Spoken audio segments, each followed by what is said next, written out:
Okay, I'm now live once again. I'm not supposed to be live today, but I figured I'd do something, while I have free time.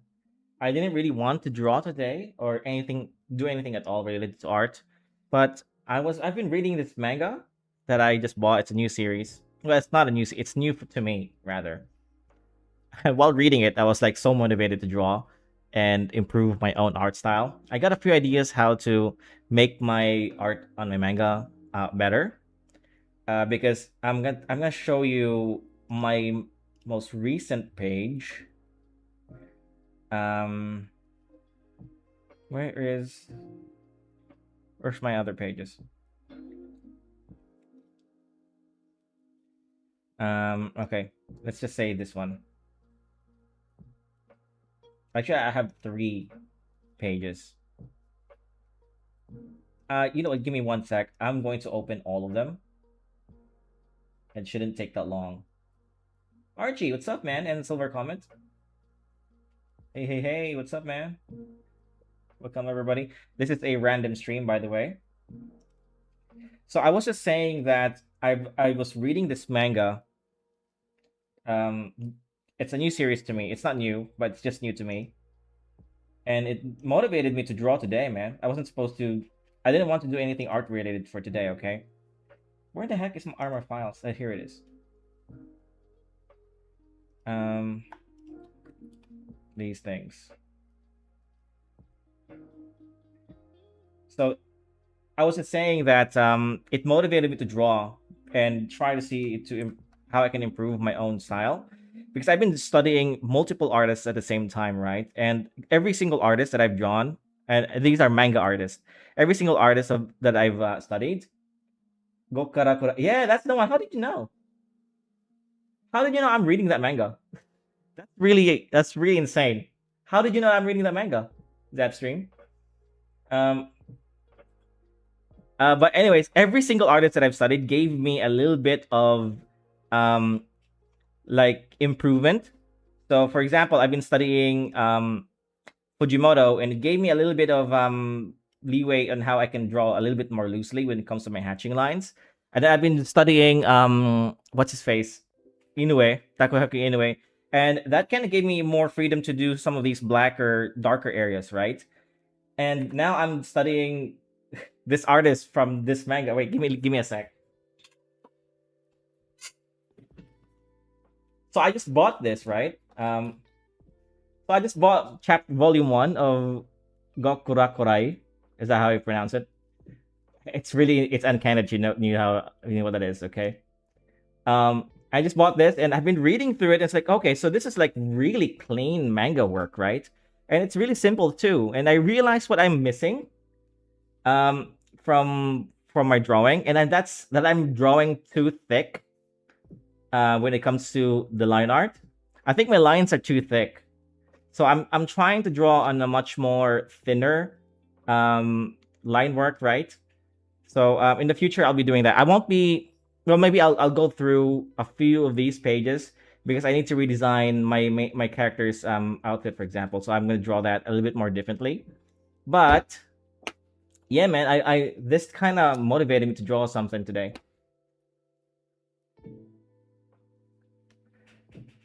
I saw that manga on Amazon and it looked a bit. Never followed it. It's an okay manga, I guess. Suppose has a strong start. I love the characters. The story, I'm not too invested in the story yet, but I'm just looking at this as a from an artist and perspective, right? And the action is really great. Really top tier action scenes here. Really nice big spread. Actually, give me a sec. I'm gonna turn off. I forgot to turn on the lights. Let's make a yellow light.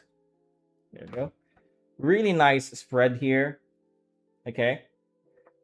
He actually has a lot of spreads in this manga. Like that's a full page spread. That's a double page spread.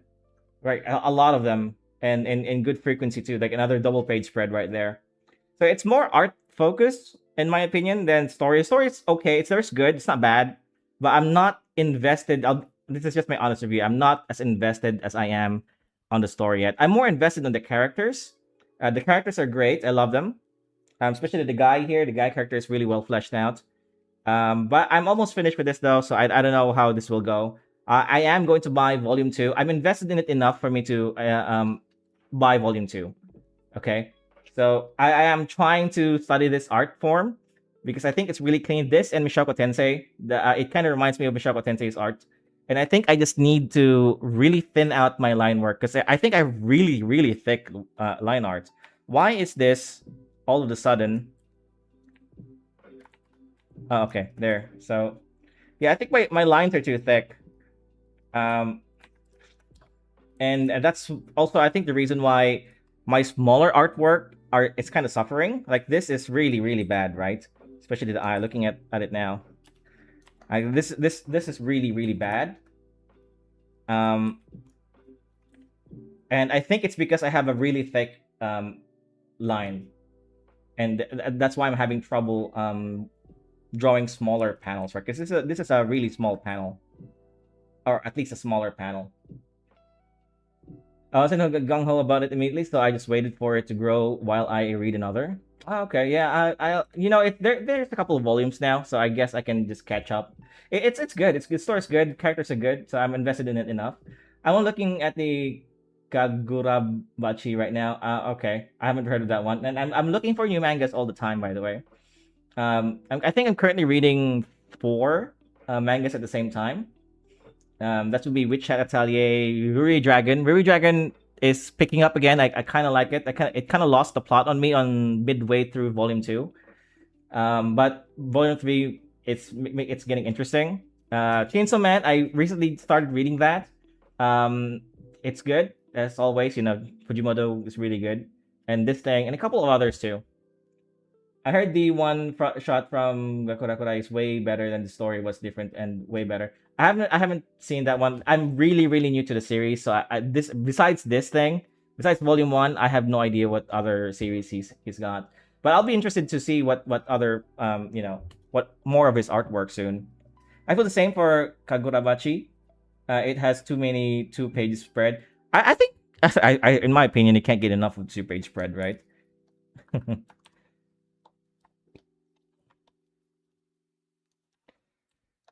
Okay, so really, I'm just showing this off to compare myself to another artist. I really think my line work is too thick, and I'm a lot more careless when it comes to my line. That's just really bad habits from when I was still young.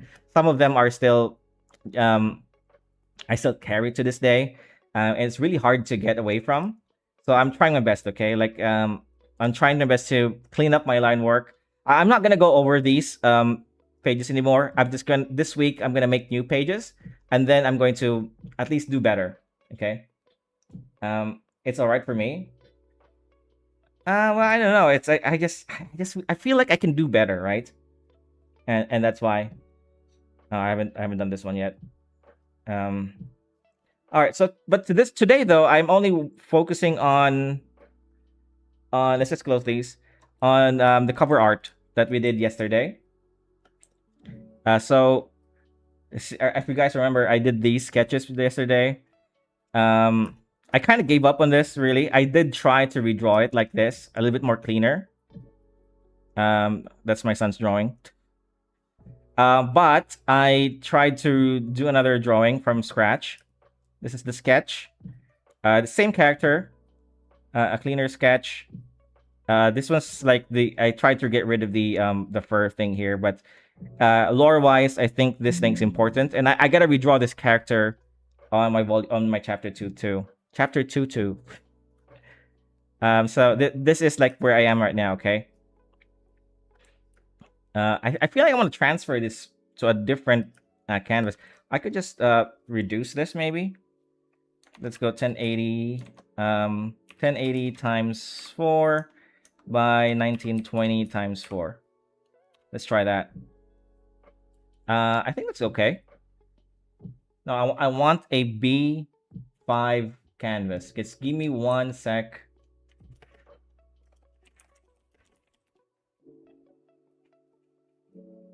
In pixels. 297 bytes. Okay, that's really big. 1 sec, guys. That's 2 2079 times 2 by 295 3 times 2. Okay, that's really good. Whoops. One moment. Let me just pull up my chat. And okay, we're back. So this is like standard manga size, okay? I just changed the canvas size so I can work on it better.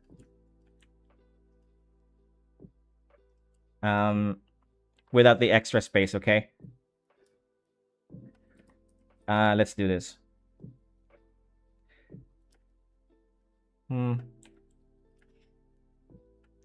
So I've already worked on it a little bit off stream yesterday and a little bit today. And I really want to get this finished because this is going to be part of another video I'm working on, how to make a manga cover. And this is like the last thing I need to do before I can upload that. So yeah, today's supposed to be my day off, by the way. But should I make the fingers here? That makes more sense. But I'm a little bit more motivated, you know, thanks to that manga. I'm gonna retrace the sketch. This is gonna be my final trace. One sec. My microphone's too close to my tablets. Kind of hard to draw. But yeah, I finished my Eevee drawing. I should show you guys that before I start doing this, right? I'm all over the place right now. Yeah, these are some of my projects. Come on, open up. Takes a while.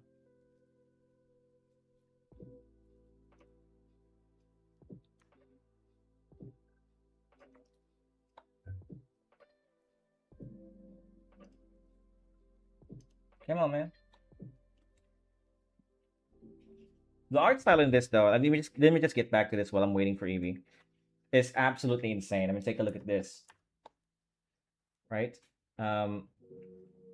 This drawing right here for like the wide shot, insane, crazy good. There's also another drawing here that's kind of doing what I'm trying to do, which is break off from the manga black and white stuff. I don't think this particular drawing has any screen tones to them. It looks like he's just using digital gray scale here with value art. The same way I was doing with Eevee the last time, right? So I want to do something like this all throughout my manga, in conjunction with this particular cleaner art style, right? And I really gotta step up my background game because this is really, really good. I mean, these are really clean. In fact, I'm kind of skeptical that he drew this from scratch. Or she. I don't know who this is. Yuto Sano. He's a new author to me. I mean, just the background, right? I think this is like pictures and then turned into black and white, you know, rotoscope. I don't know what you call it. But I've seen that trick done with mangakas just to make the background look detailed and you don't have to draw everything. Really, really good. I really like this from an artist perspective. But this is what I did with Eevee. Okay. I did a little bit of details here with these like colored dots, just for added more texture to her suit. And this chromatic aberration, I guess is what you call it, around the edges here. Blue on the other side, red on the other sides, right? So that's what I did. I think I got this trick from Mika Picasso. While studying her, she does this dots just to add more texture to it. And it's very faint, right? You can barely notice it if you zoom out, but it's like right there. This actually turned out way different than what I initially imagined. But this is the final piece anyway. Okay, moving on. Let's get back to the drawing. I don't want to get distracted again. Pillow Head Creations. Hello, man. Welcome to the stream, buddy.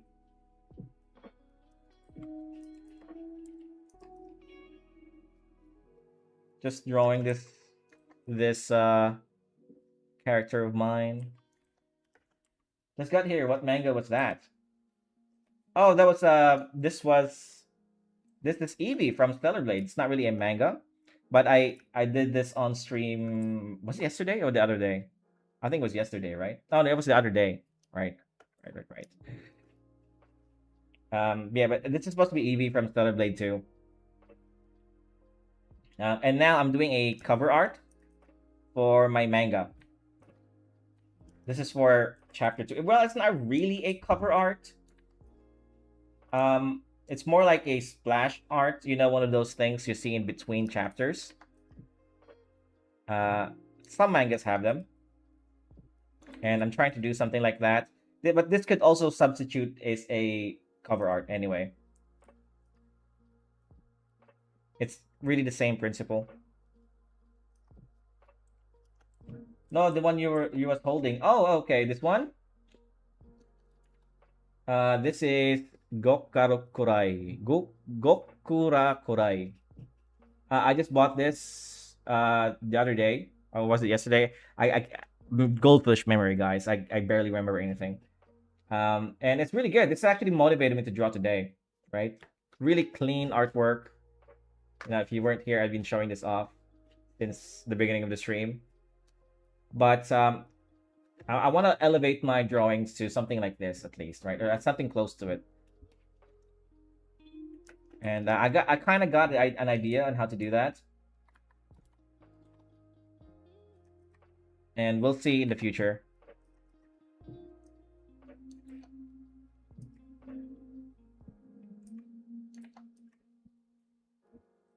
We'll see in the future how my next few pages turn out, right? I'm really excited to get into the next page this week, and I need to revise a few of my already existing pages. Uh, just some outfit changes, really. Nothing too much. For those reading my manga, I'm almost done with chapter 2. I don't like this bend here. I'm gonna change it a little bit more like that. Okay.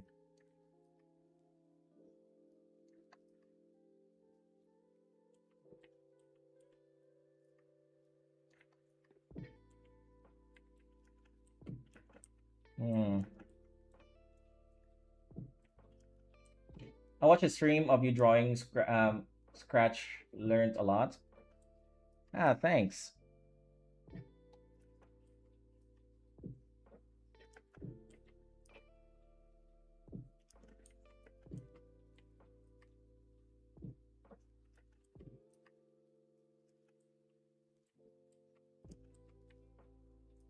I didn't really clean this part of the drawing that well. We'll have to, clean it up as we go.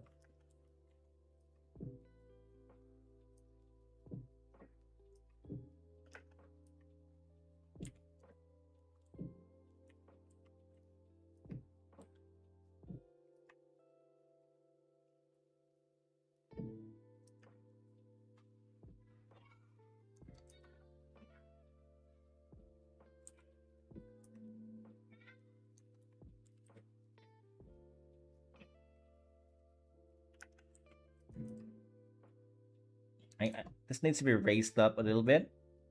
I think it's too close to the thing.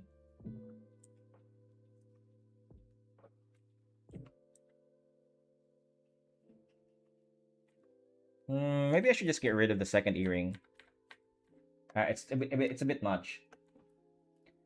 It's amazing. Thanks, man. Yeah, the second earring is a bit much. Let's just get rid of that. So his scarf.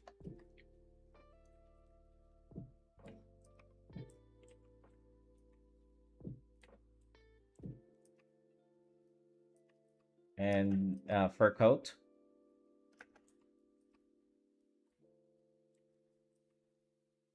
I'm gonna be a bit more deliberate with my fur coat. With this fur coat, rather.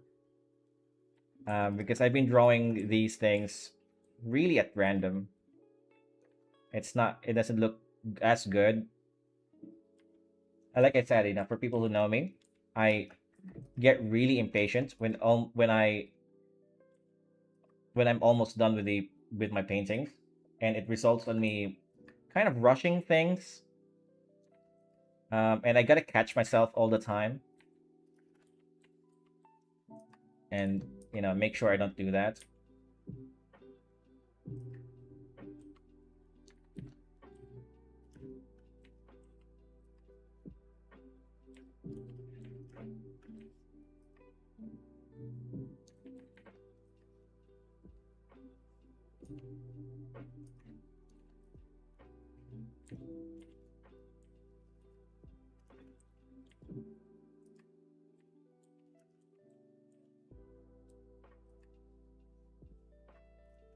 So the context here is that he's kind of holding some parts of like this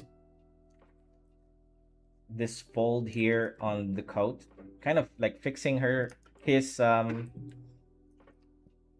outfit. The original concept does not have the coat, the fur, by the way, on the coat.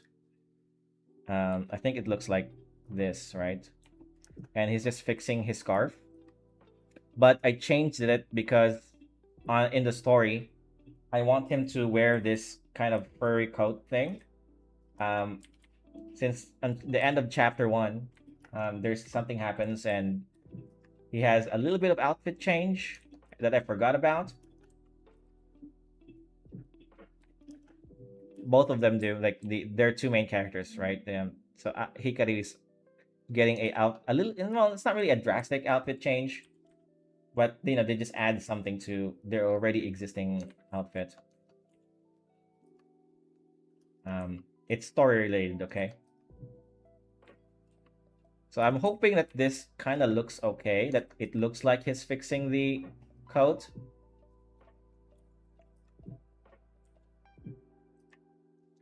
Maybe we can have a little bit more scratches here, or not scratches, but things kind of overlapping with his finger.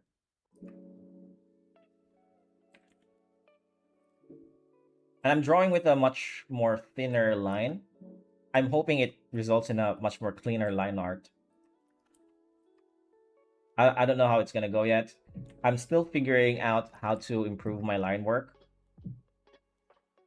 This is the only thing I can think of at the moment. Well, actually, that's not true. I probably could also make my canvas a lot bigger, and that's gonna clean up my line work. Less pixelation. Maybe I'll do both, but for now, I'm really just experimenting. If you come from traditional art, that's one of the things that is really a problem.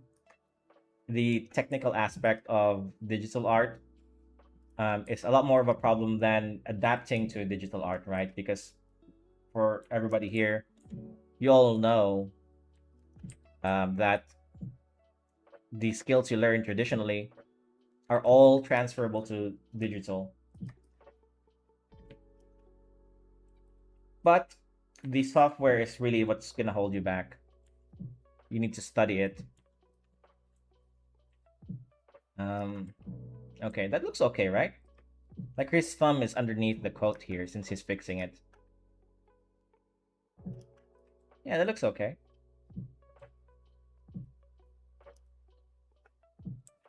Let's turn up the sketch. It could be better.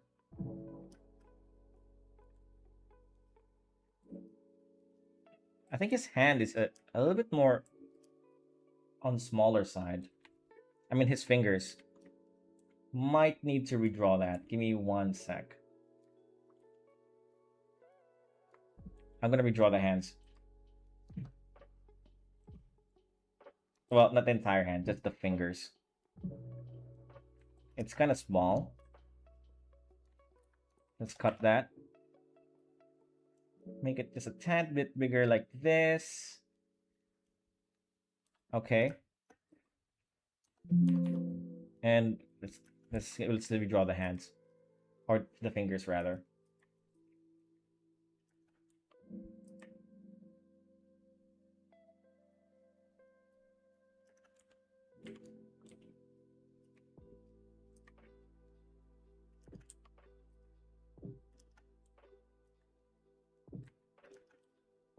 Okay, I think this is better.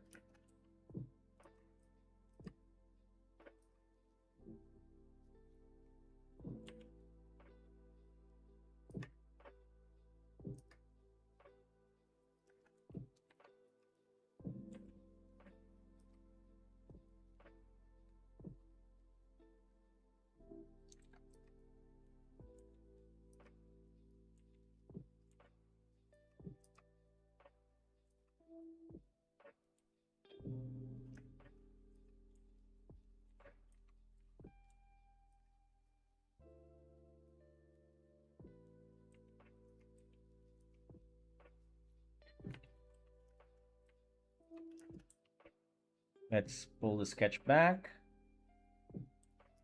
Okay, that looks good. The band is a bit too obtrusive to his hand, so that we're gonna bring that down from here to here. These are just the things that you notice once you're a lot more focused on the sketch, right? Because whenever you're sketching, I'm not really thinking about these stuff. The idea is that you get the general idea of what you want on sketch. You don't really worry about and your fundamentals too much. At least that's what I do, and I can just fix the fundamentals and the perspective and stuff like that while I'm cleaning it up. And the reason why I do that is because my creativity doesn't really last that long um, while I'm drawing. So as much as I can, I want to get the idea on paper as quickly as I can, and so I don't really worry about fundamentals when I'm sketching. Well, they're still a little bit more important, right? I mean, you can do that, of course. You can always worry about that, and for me, it's just the way I am. Is I kind of forget stuff really, really quickly. It's actually kind of concerning. And so I worry about the idea first and sketch later, the fundamentals later. Um, so here's a problem I'm thinking that I'm gonna run into is that this fur here that I've drawn will be a little bit harder to differentiate from the hair.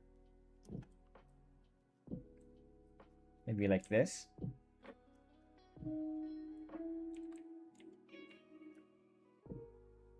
It kind of looks fabulous.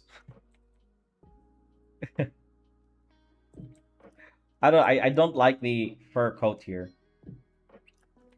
I want it to be more something like this.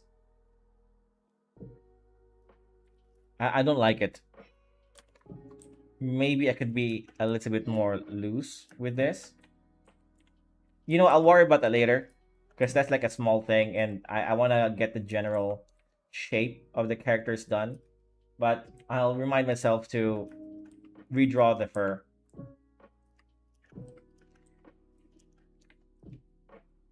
So the story goes that Aki is from a region where it's more Asian oriented, Japanese oriented in my story.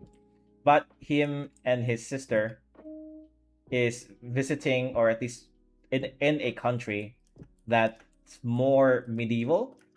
So he's wearing a kimono, and one of his friends, or one of the people he meets, gives him a coat that looks like this, right? It has a medieval kind of like Jon Snow type coat with fur, with animal fur. So he's mixing two cultures, like the kimono as well as the black coat that he turns into a howdy. Um, so I really like that idea.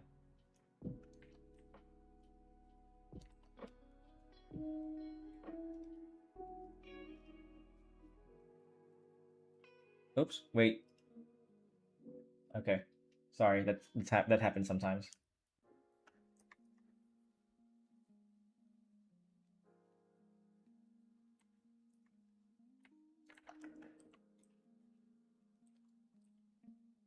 I wasn't supposed to stream this because I want this to be done as quickly as possible. But since I already started this kind of drawing, right? Well, not exactly this, but this idea of a drawing of covering of a cover art yesterday, I figured I'll stream a little bit today.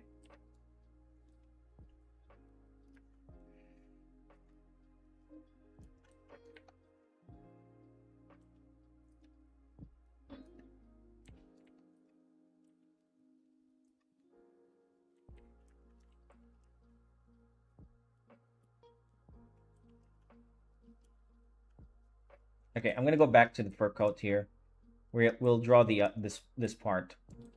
I may need a reference. Okay, give me 1 sec. I'm gonna go to Pinterest. I'm only using Pinterest because it's the only thing that I know, and I've been using it for a very long time. And I understand a lot of people don't like Pinterest because of all the AI stuff. For those of you who are new viewers, I don't really care about that stuff really. I'm gonna get the idea that I want, regardless if it came from AI or a real artist, right? Because I'm really just taking the idea. Fur coat, anime. Hmm. Okay, this looks good. I'm pretty sure this is AI, but the actually I'm not sure if this is AI. All right, this style here. But I can probably do better than this.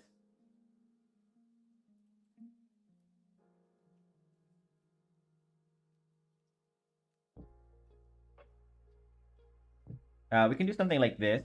This is more sketchy, or something like this, right? I think I like this better. It's a little bit more um sketchy, for lack of a better word. Okay, we'll do something like this. I'm gonna put this on off screen, and I'll just have it right next to me as I draw. Okay. Oops, wait.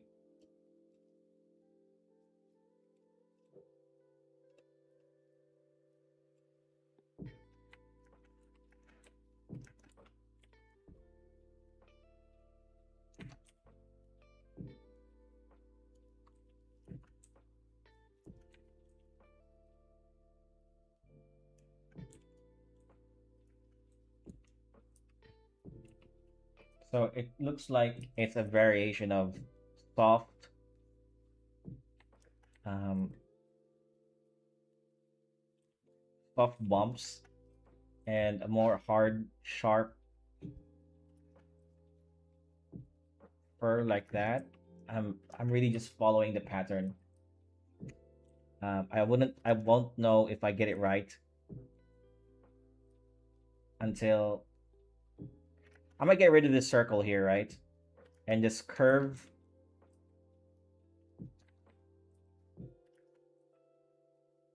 the pattern here, the fur, as if it's going inside of his jacket.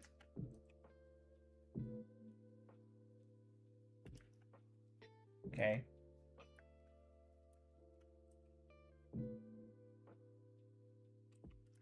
This part doesn't look good. I should lock the sketch. Sometimes my Photoshop randomly merges the sketch in the line work. When that happens, I can almost hear myself cry.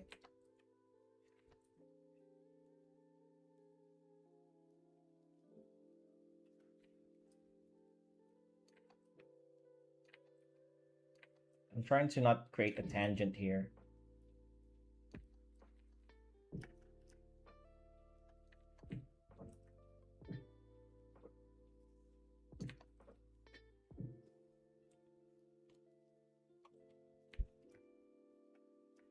Hmm.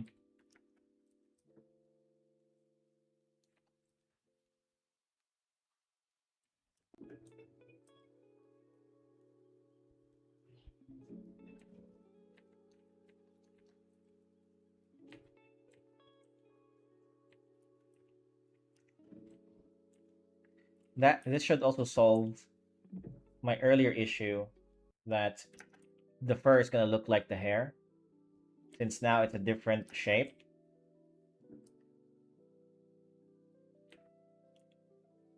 I need bigger shapes, something like that.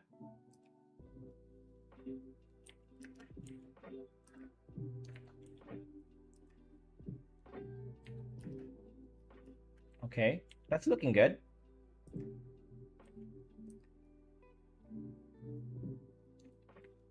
Maybe I don't need this part.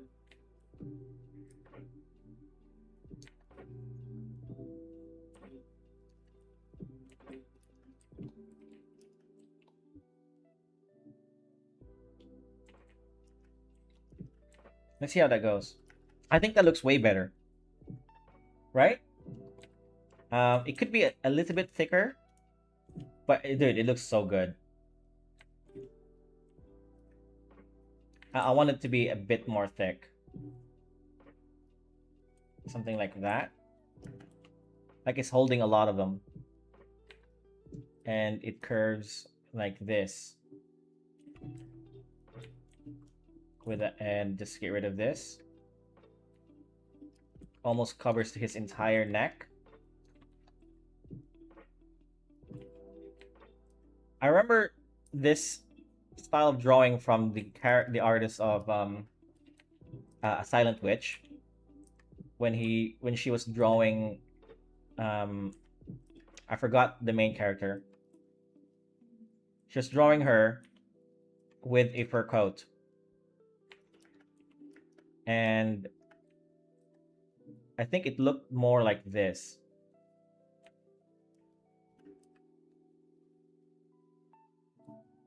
Okay, we'll support the texture a little bit later, and this is gonna look a lot more fluffier, quote unquote. For now, I'm just worried about the cleanliness of my line art. Okay, because again, I'm trying to elevate my artwork, my art style, or the quality of my art. So I want it to be really clean. I'm kind of tempted of making his mouth invisible, or covered by the scarf. Makes him a little bit more mysterious. Soul XI, what's up? Hey, welcome to the stream, man.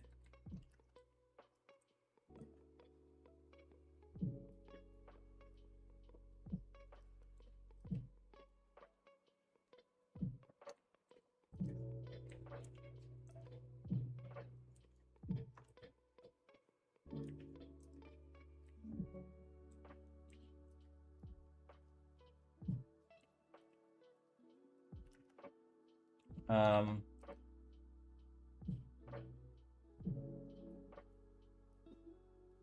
I'm trying to draw this part without looking at the reference, okay? Practicing. Studying as I draw.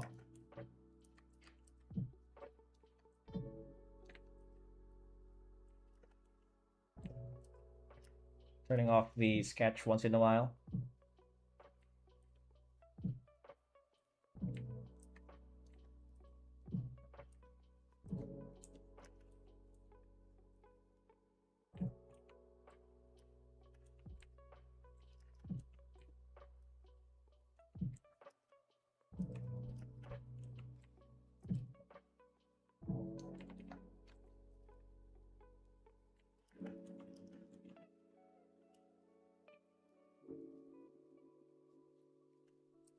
Okay, that looks good.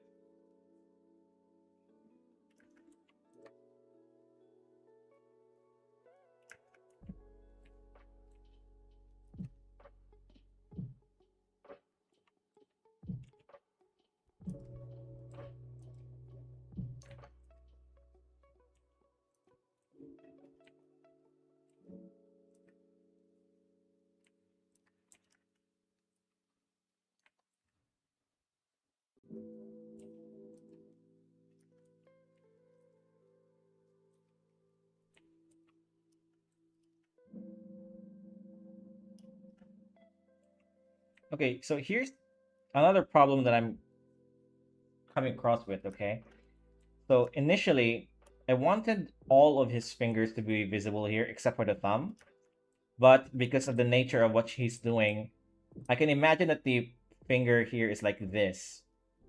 And then the thumb, right? Connects to his hand here. Like he's fixing it like this. Like this angle. Does that make sense? Or at least here. But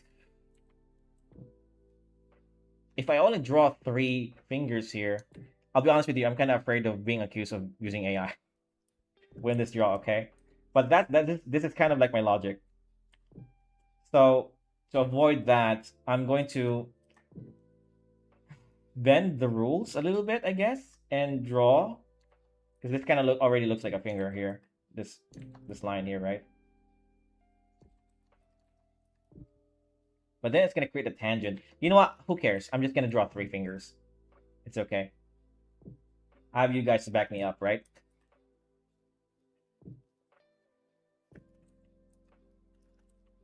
So okay, so the hands here is pretty much the same sketch that I did the last stream 2 days ago, 2 streams ago. And also, it's also the same principle on my hand tutorial. So this is like the wrist part. Okay, I kind of drew it big here, but it's the same principle, okay? But it's more 3D, so there's a bit of a bend here. Okay, and this line here is like the triangle. And this one is like the main square, right? And then here, you can't see it because I erased it. Here is the thumb part.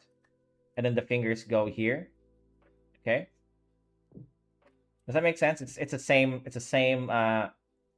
guideline that I've been using since I made that video, right?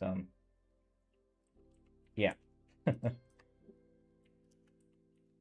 Actually, it's convenient. This thing is like his wristband. Let me just erase this. Kind of ruined the sketch, but you don't get what I mean.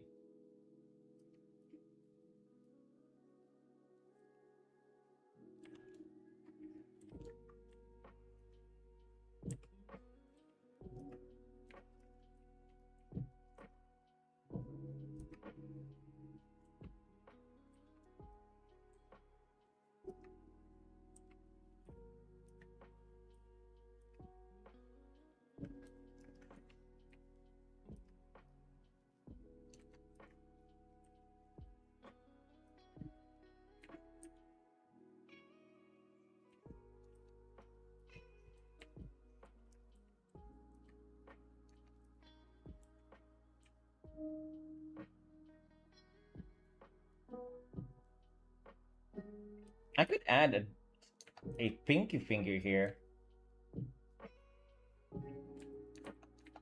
right? Or like this. Huh. I kind of like that.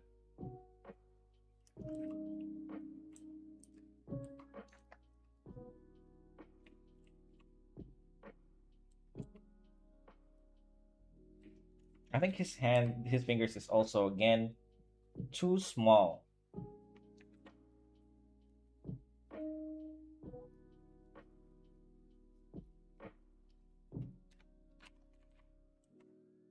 All right, that's way better. Well, I want to cut it and redraw it.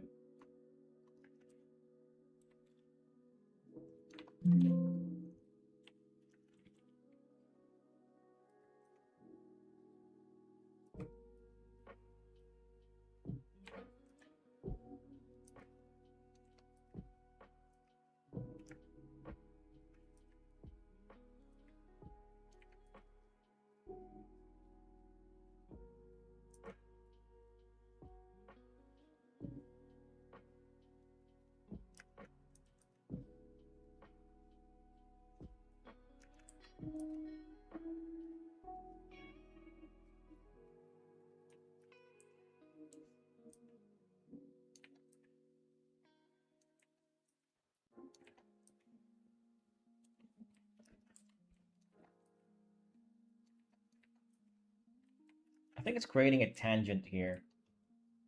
Whoops. Wait. My layers are all messed up. Okay. I don't know how this is going so far. It looks good to me. This hand looks like it's holding this fur as if it's adjusting it.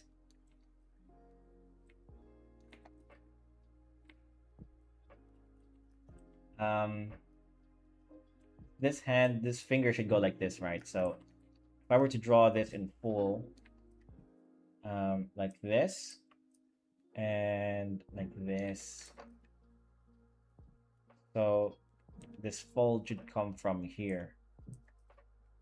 And he's kind of doing this, holding the fur behind the thing, so you won't be able to see the thumb. Okay, or he's might be doing that gesture. Yeah, that looks way better.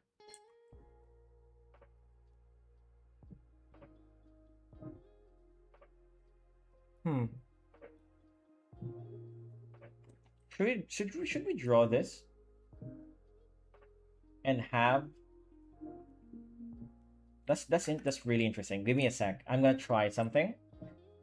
Okay. I don't have a reference with me. That's why of how this would work. So a lot of this is just guesswork, and I'm spending a lot of time on this particular aspect of the drawing, and that's okay. Sometimes you get these parts, right? You get this kind of frustration. I'm not really that frustrated yet. Actually, I'm kind of enjoying discovering this thing. Okay, so what I'm thinking is draw the actual thumb. This is like a really quick drawing of the thumb. Okay, I'm not even following the guide, and instead have him kind of clipping the fur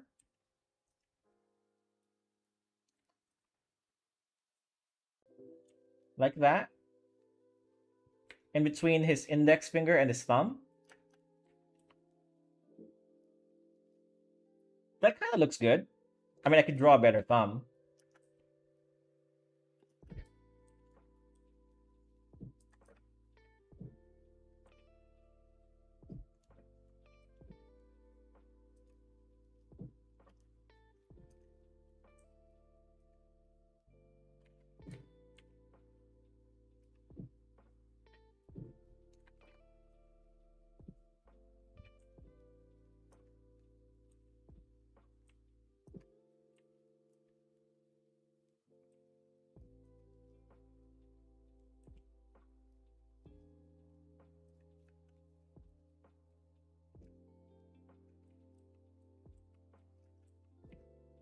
Okay.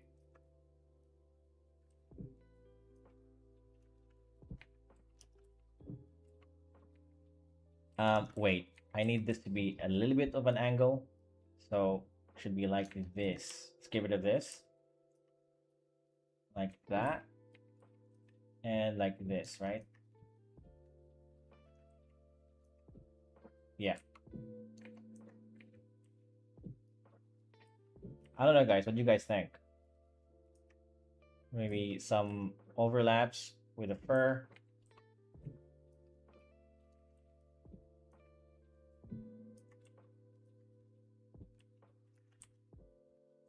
And then that transitions to the wrist.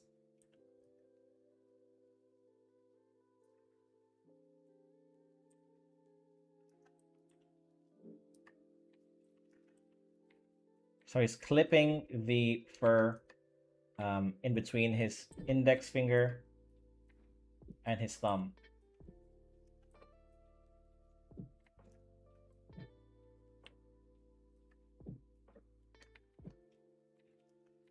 It could be better, but I like the concept.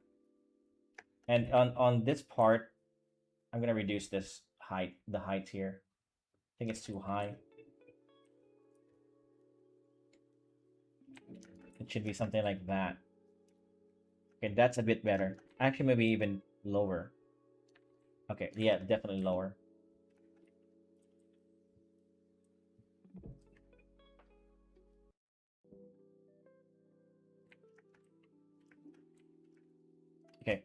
way better.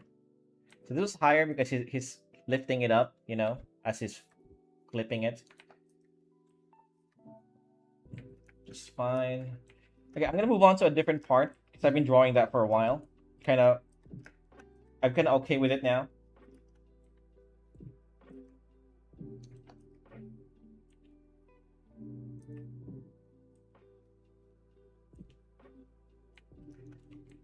Let's turn off the sketch.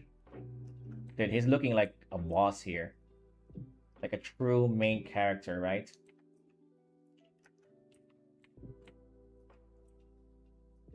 That's another thing I learned when I was designing my characters.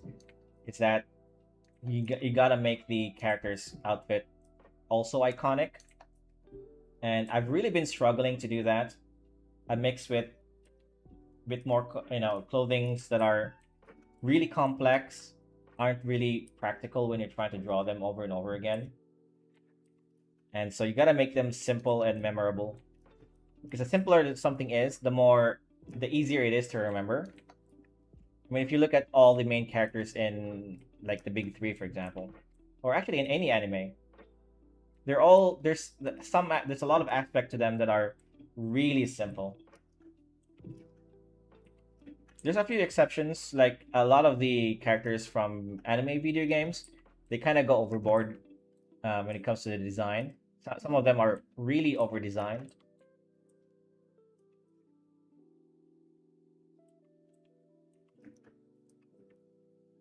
And that's because in in video games, you don't really have to draw them over and over again. Okay, you just need to load the model, and start from there. It's the same with entertainment design. When you're trying to build a suit, for example, when you need to make it practical, you got to make it a little bit more simpler, and you got to think about the feasibility of the suit, right, of the outfit, if you can make it in real life.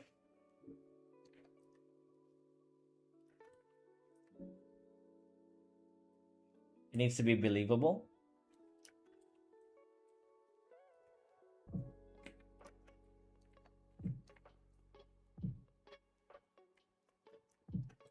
And that's another thing you want to consider, because believability in anime and in mediums outside of live action means something completely different than in live action. So when you're drawing your characters or your OC, those are the things you need to consider. And that's really important too, because like people who will cosplay, if you get popular enough, people who will cosplay your characters um is going to think about that, and how are they gonna build that costume, for example.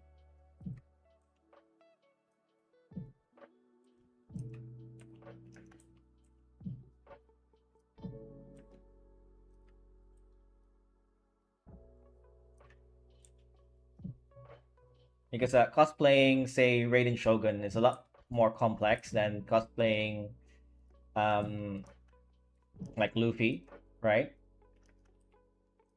I mean, that's just a vest and shorts and leather jean shorts. It's so simple. Hmm. I don't like the way I drew this.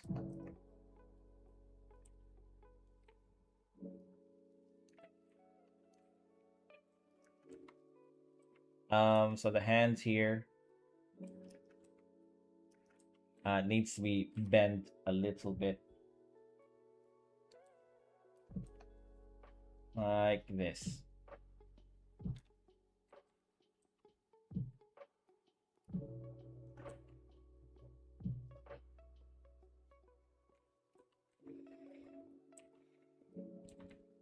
Okay, this might be another problem.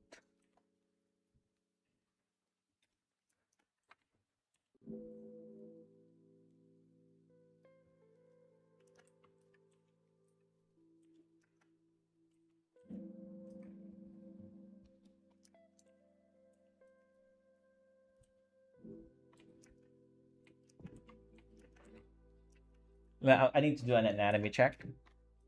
So shoulders here, right, and then bicep will be here, and that elbow will be somewhere around here, and like this, and it goes back like this.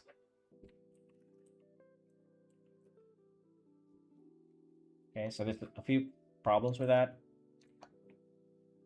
even if you bend it. That looks more accurate. Yeah, that looks more accurate. Okay, let's just follow that trend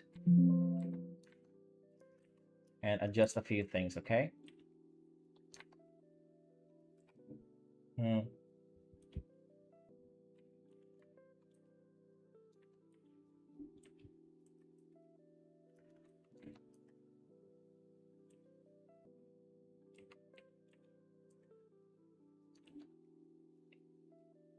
Give me one sec, guys.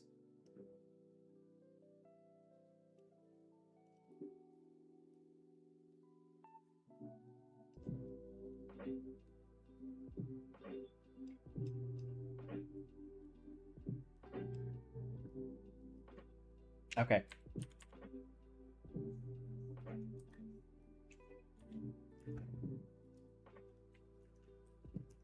I found your channel. I always wanted to watch a manga live stream. Hey, thanks, man. This is actually just a cover art for my manga for now, okay?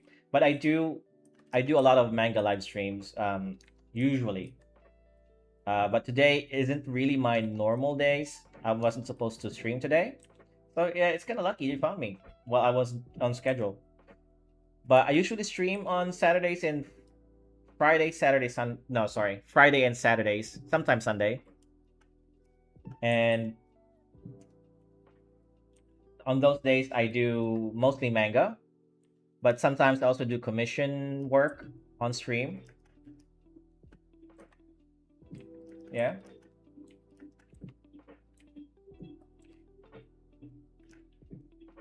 This needs to be closer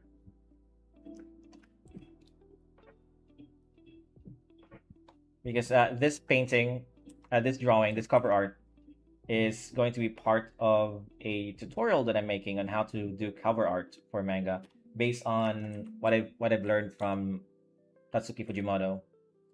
Can you tell me the time, pretty please? Okay, so I stream around between 9 and 10 p.m. Philippine time. Okay, between Fridays, Saturday, and Sundays.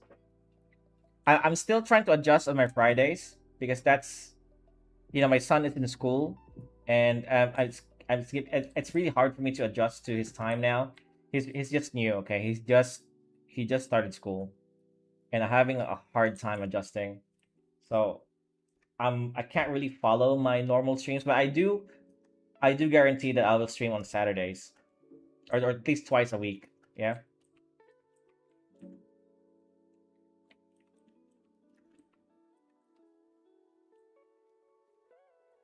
But yeah, hopefully you can catch me on the next stream.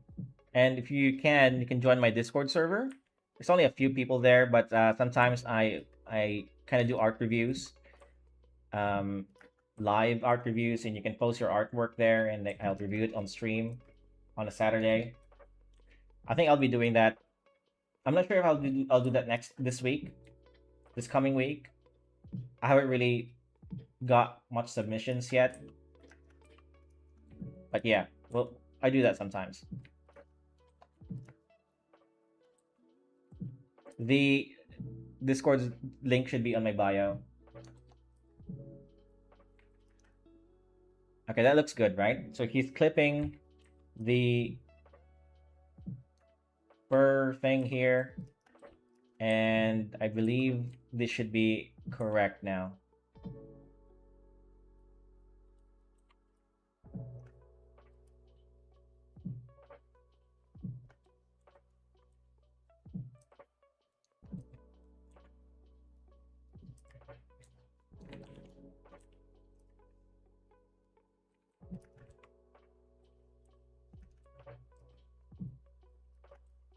Making manga art is such a back-breaking work, man. I wish I could show you my art and connect.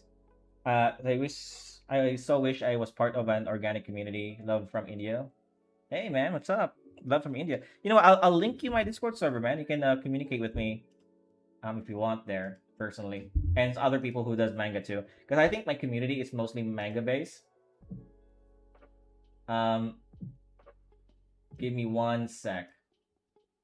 Where? How do I link this thing? Okay, I'm so like not tech savvy anymore. Copy and okay, I think that should do the work. There you go. Was that my Discord server? Did I just link you somebody else? Oh yeah, that's my that's my art. That's my Discord. So I'll pin that. I'll also pin that and give me a sec. I'm gonna pin that on Twitch.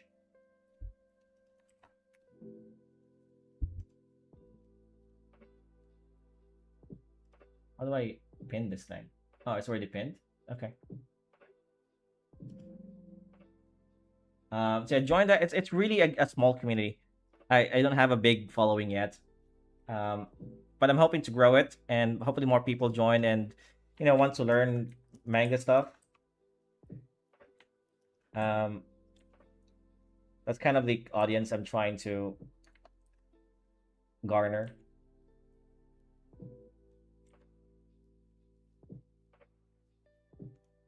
Show off your art. And by the way, if you want to a review of your art, like a fair criticism, you better not be, you know, you better have a thick stomach. Is that the term for it? Thick stomach. If you get harsh criticism, because I do give out harsh criticism nowadays. I don't do it. Shit, I can't speak. I don't used to do it. But I'm trying to be more honest with my review. Okay, only if you ask for it though.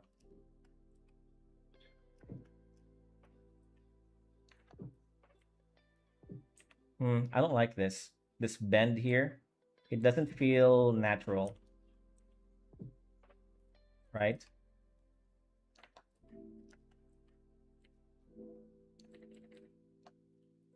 Um,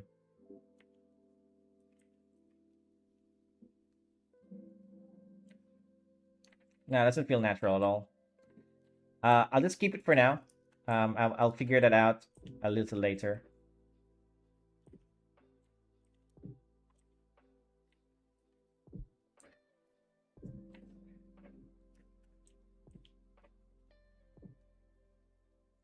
Should be here, right? That looks a little bit better, I think.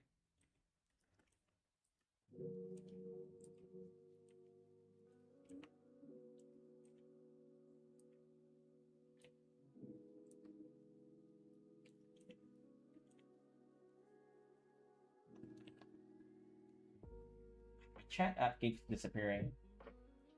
Okay. I'm gonna test something, okay? What if I post this on my chat app? Will that bring out so it doesn't do that? Okay, don't worry about it.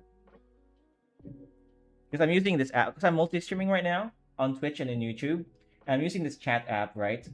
But I don't think it works when I try to chat on it. I don't think it really gives out the chat to all of my platforms. Yeah, that's not your problem with it. I'll fix that later. So far, so good, I think.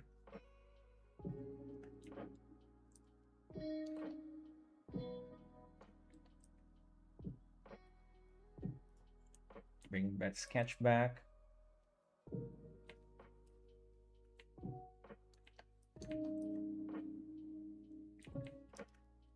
Okay, let's just draw this part. Sensei can't get rid of me. Meh, meh, meh. Oh, I wasn't trying to get rid of you.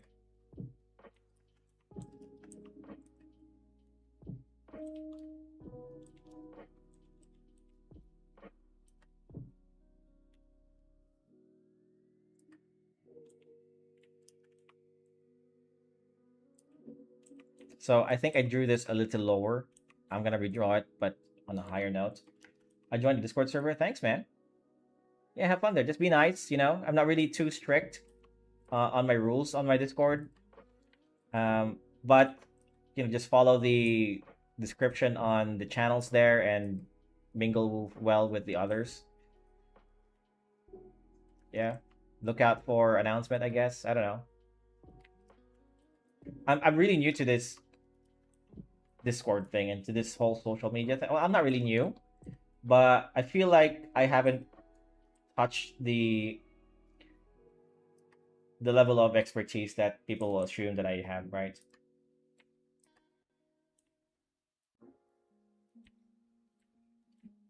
If that makes sense. I don't know. That didn't make sense to me.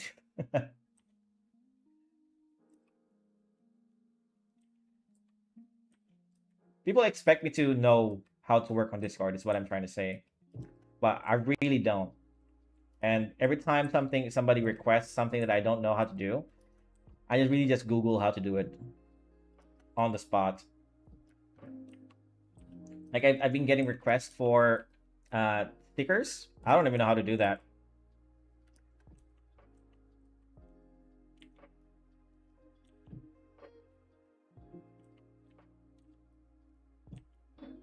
And I also noticed that a lot of my Discord friends, they're kind of shying away from Discord. I haven't seen them for a while. It's either that or they're trying to avoid me.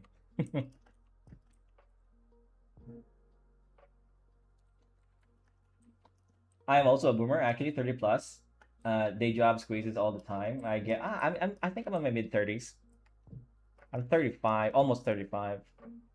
But yeah, day job, family life, because I'm also a dad. Uh, it gets in the way sometimes. Well, not the dad part, but the job. I don't like this.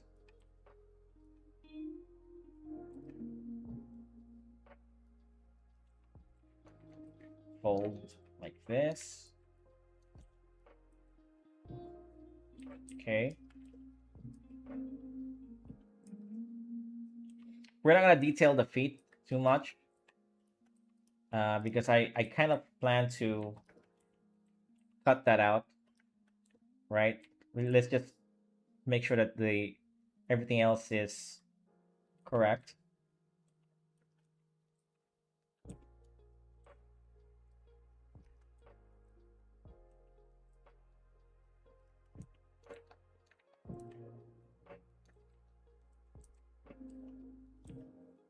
Actually, I may end up drawing the feet later. I don't know yet. We'll see how this goes.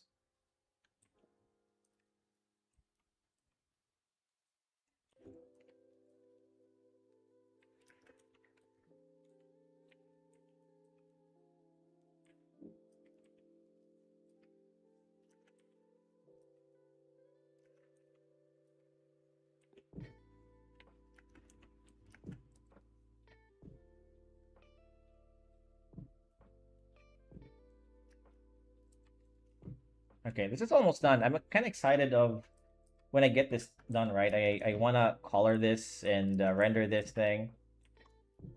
It'll be crazy if I can finish this in one day.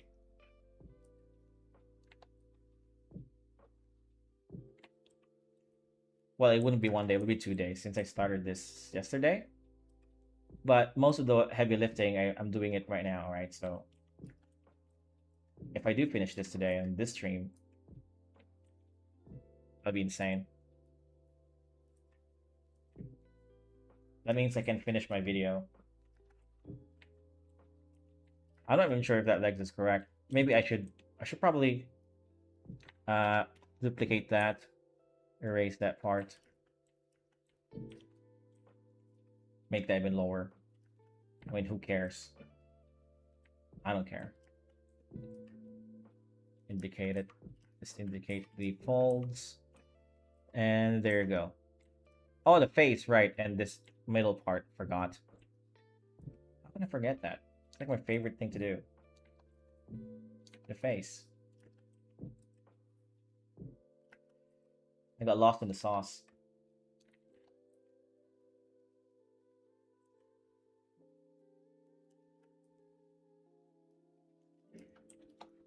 I have a hard time with the ground being hit by a blast or the depth created by the impact in the fight scene. You mean like a crater?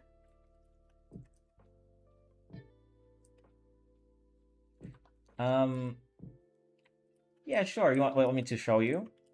I'll show that to you. I'll just let me just finish the eyes here. But my hand is cramping from drawing with you. Hey, don't blame me. It's your hand.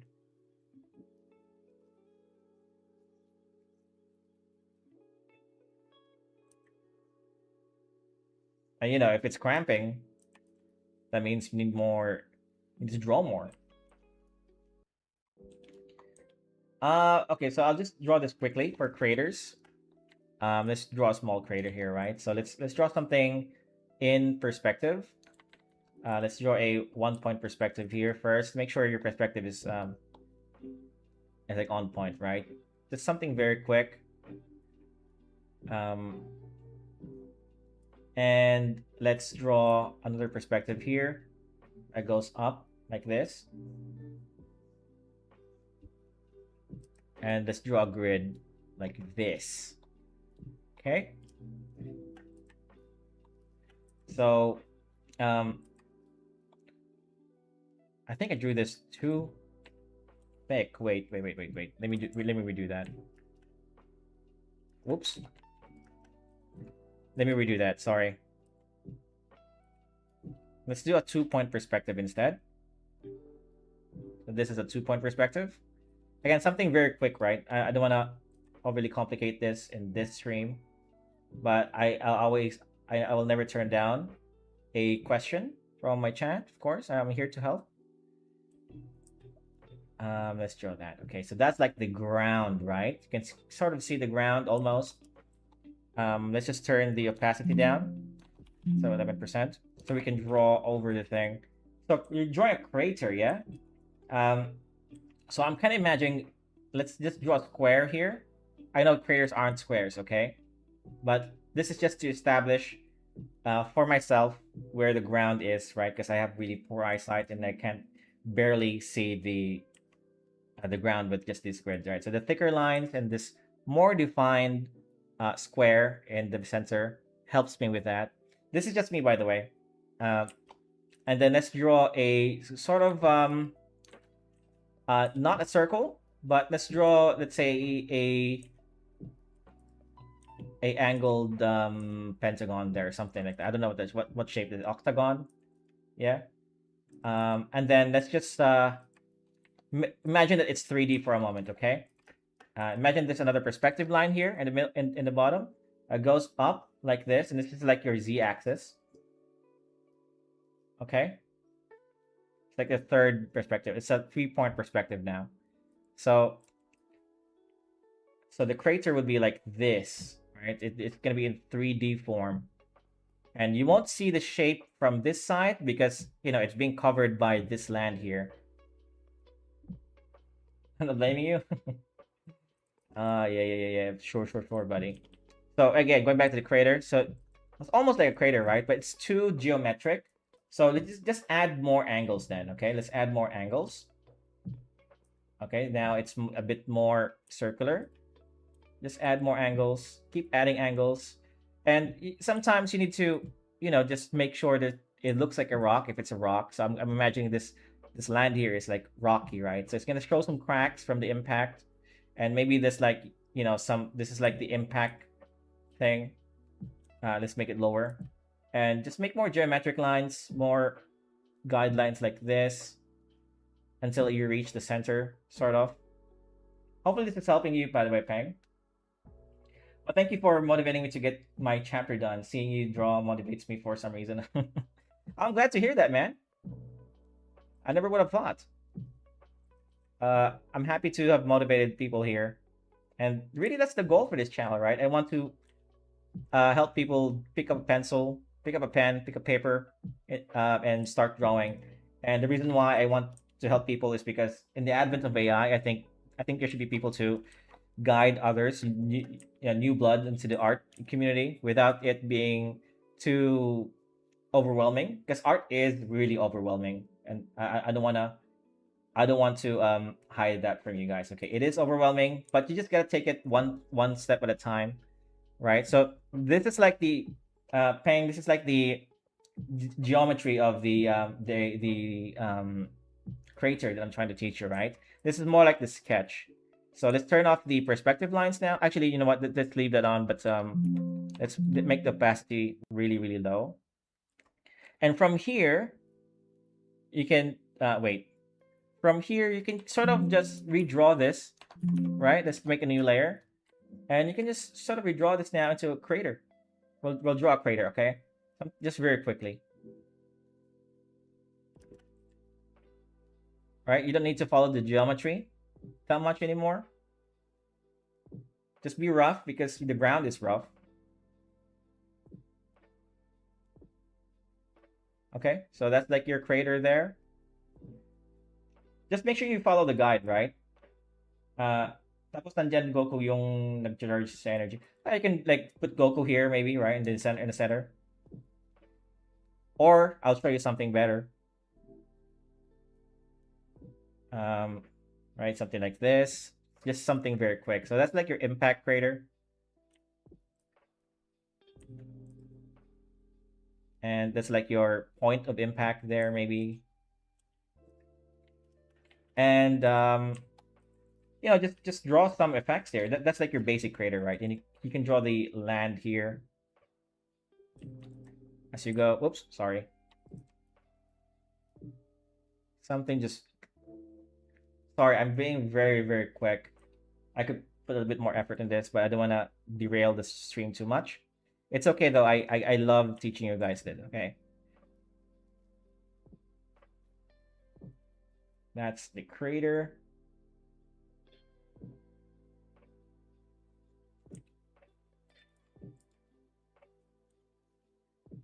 Well, I think craters like drawing inside a bowl with a bunch of cracks around. But I like your way. It's way more professional. I'm trying to make it a bit more simpler, right? By using geometry and perspective. Something like this. Rocks, rocky, freaking, and maybe add like an explosion here. It goes like this, you know. There's really thin trail.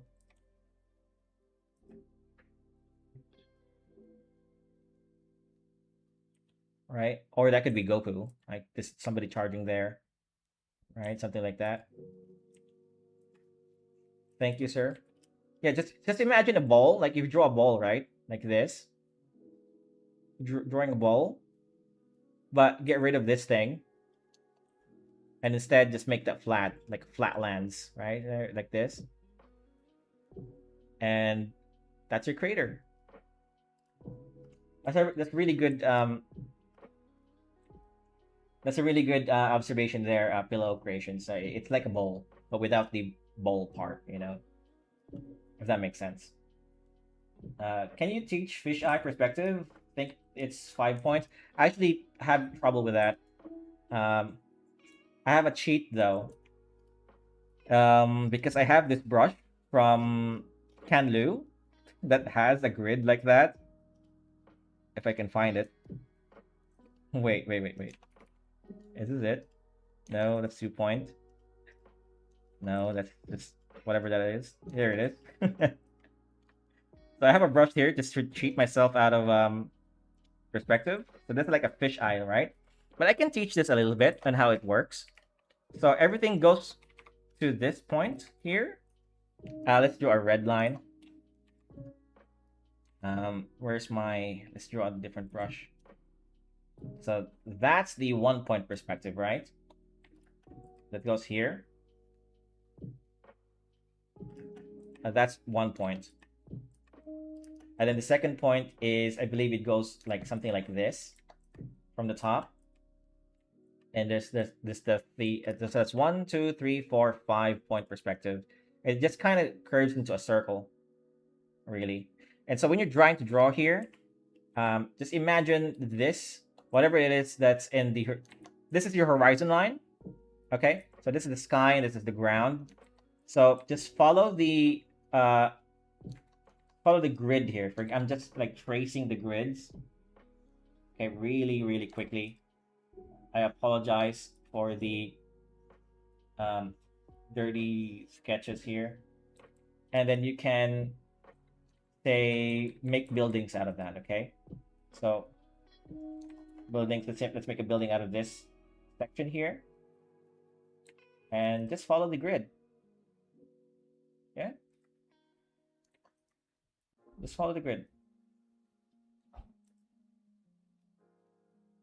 Okay, that doesn't really follow it, but you know what I mean, right?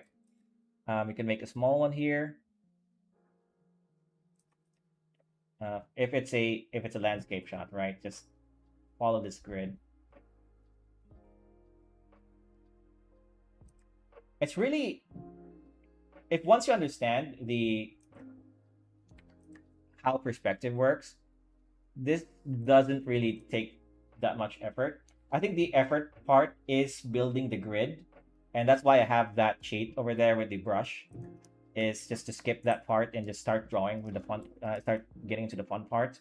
But you can sort of see what I'm doing here, right? Maybe this is like the highway, like big roads, right? Something like this. I never knew I could get perspective gives without the lines. I know, right? It's really convenient. I love this thing. Anyway, hopefully that helps. Where's my drawing now? I think this is it, right? Nope. This is it. I think this is it. Come on. Boom. Where's my sketch? There it is. But hopefully that helps, guys. That's sort of how I do it. What was I doing? Oh, the eyes. Right. Right, the eyes.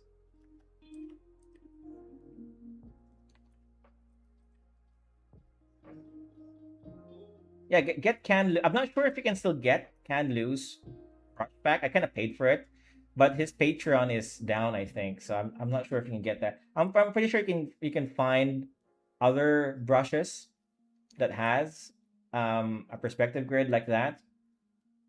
Just to skip that part. I can sort of already skip it because I already know how it works, right? But if you're just a beginner, I would recommend you draw that thing on your own. Make a template for all of the perspective. Draw it on your own. Don't be like me. I'm just doing that because I've been doing it for a long time, and it makes things quicker for me. So I cheat. But if you're a beginner, you know what? I'm gonna go ahead and endorse that. Okay, if you're a beginner, go ahead and just do the use of brush. But I would still say it's a good idea to learn that for yourself first, and how to draw a perspective grid without using a brush, and just draw straight lines, right? Your straight lines, like that. That's what I would recommend. You start learning at first, but I wouldn't hold it against you if you do what I did.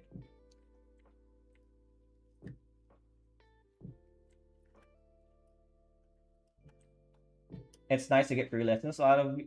Yeah, of course, man. All of my lessons are free. I make my videos for free. I don't really ask for money except for maybe a like and subscribe if you enjoyed the video. That's payment for me enough, man.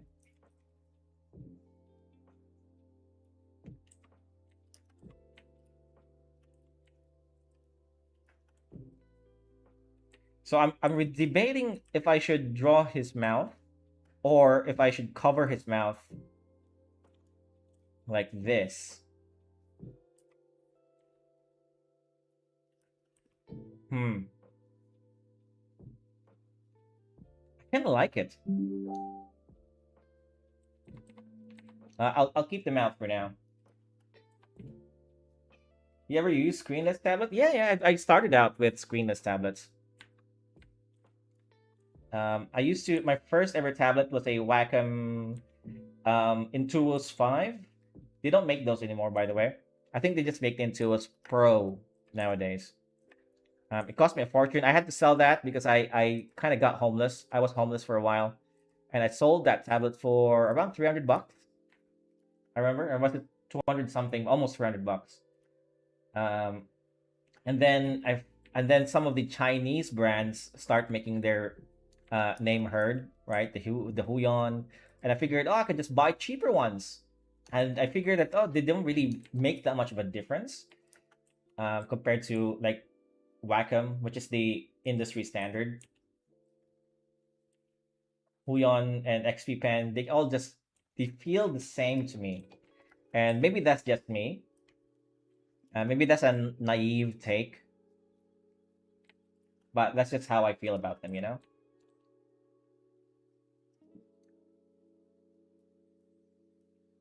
Man, my chat app keeps going away. There it is. Okay. I think it's almost finished. Okay, I'm gonna move on to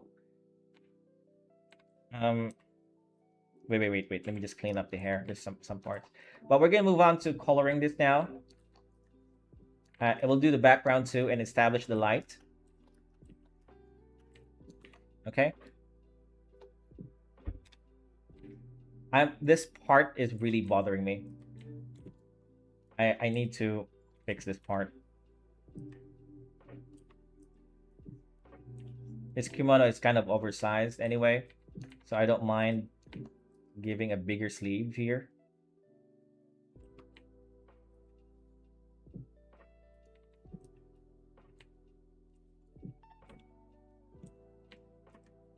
There you go. Thank you so much for the amazing perspective lessons. My doing dishes felt so much more enjoyable. Well, I'm glad I could help.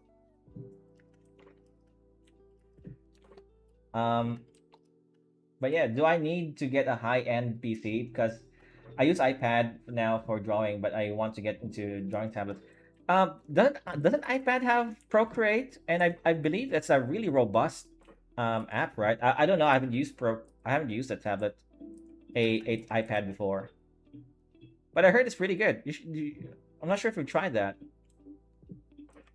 As for your question, if you need a high-end PC for Photoshop, because I use Photoshop, you just need a PC with a lot of RAM and an okay graphics card.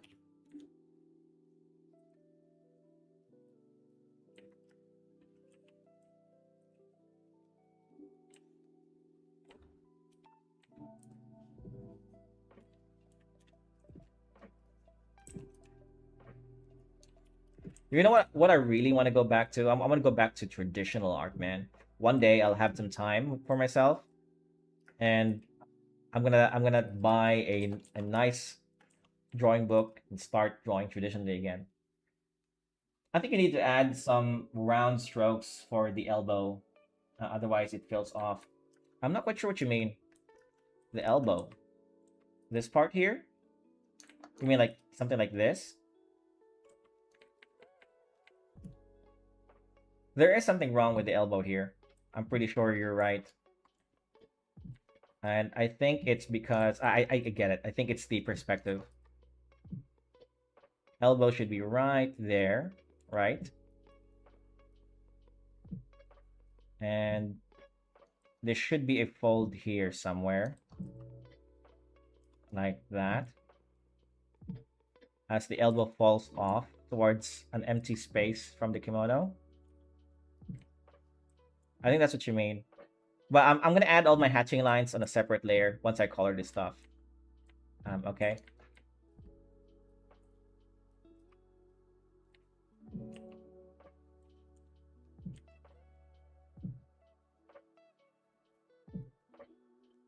Yes, that. You can do that with color also. There you go. Yeah, well, I'll fix this later. I know there's a lot of other things I need to fix too. I'm really tempted to put the circles back here.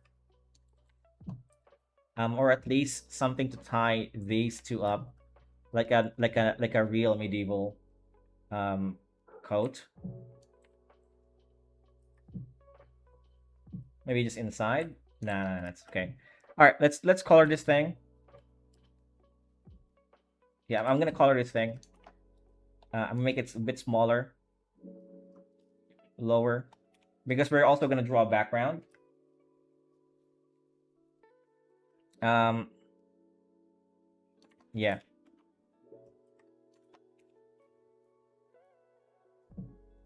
And like I said earlier, or yesterday, we're gonna be drawing this in the same style that I drew Eevee, right? Because I really enjoyed that.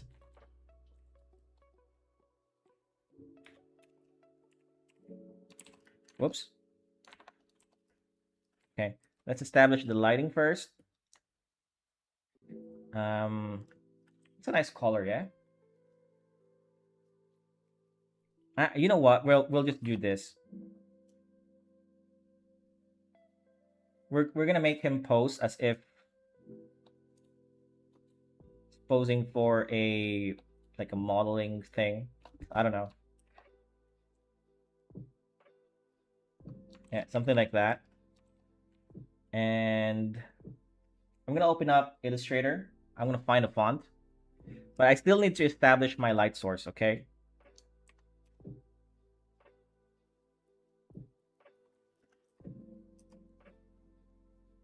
Right now, I'm just doing the background. Might be a good idea to clean up all of my layers, group all of that, label it sketch group, and background. I'm pretty sure you can't see my layers, right? Because of how I set up the stream. But I'm really just organizing my layers now. My layers. The contract looks so cool. It's not finished. I haven't started coloring it yet. Give me 1 sec. I just need to grab some water, okay?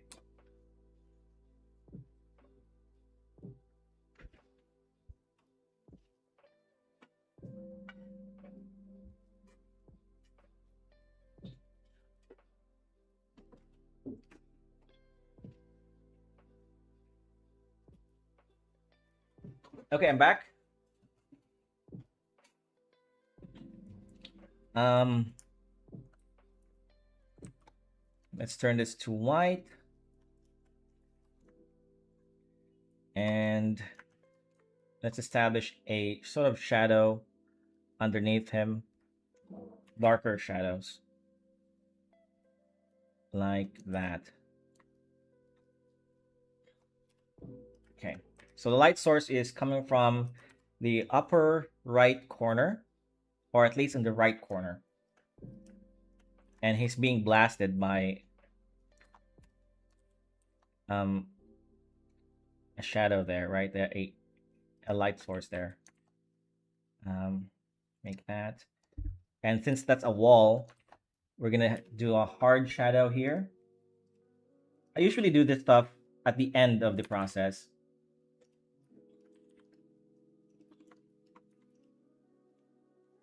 Let's say 33%. No, that's good.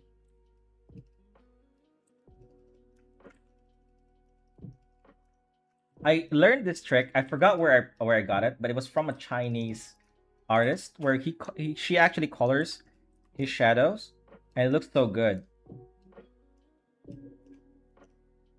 Color it a little bit. Get some yellow in there. Get some reds.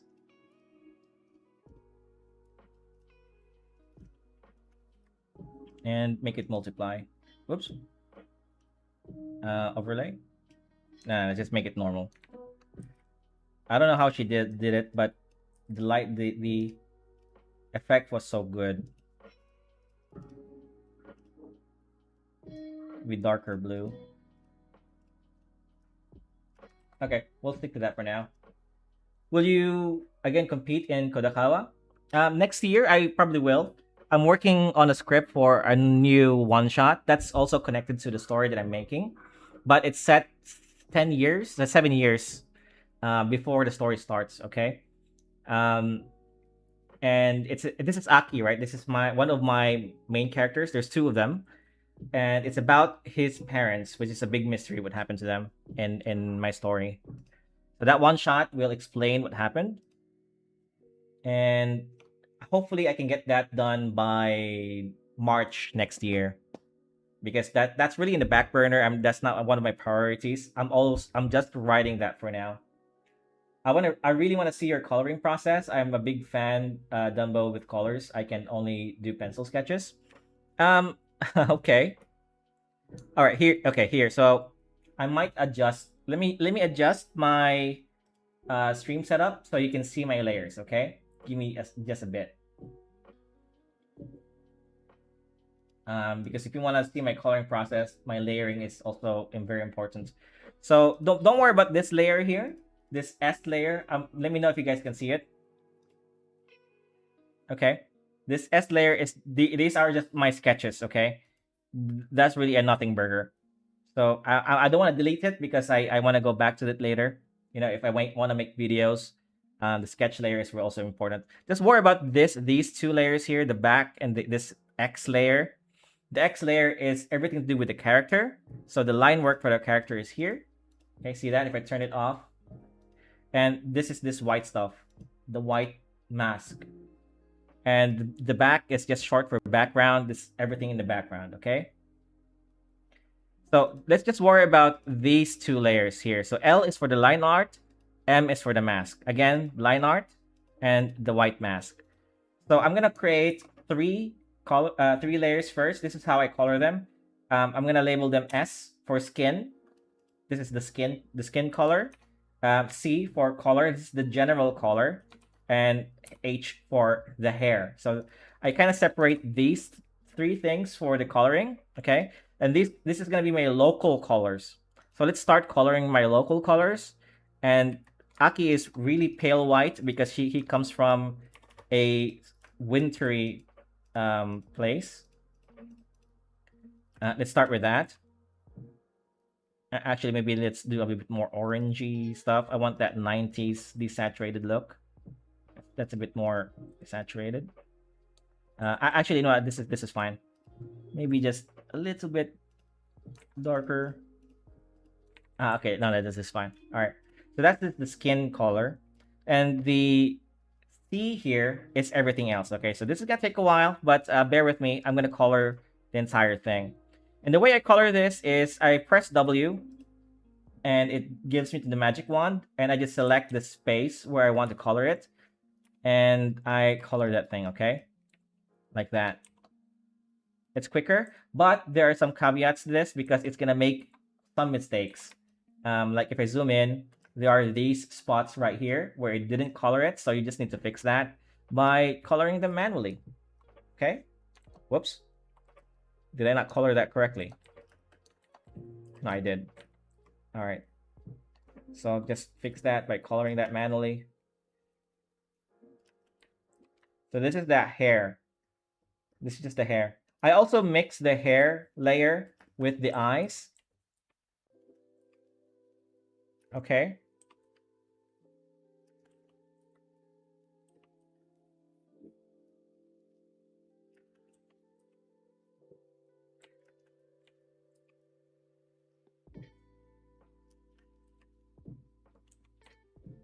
There's some mistakes here. Just make sure your lines are clean. Okay, there you go. Almost done.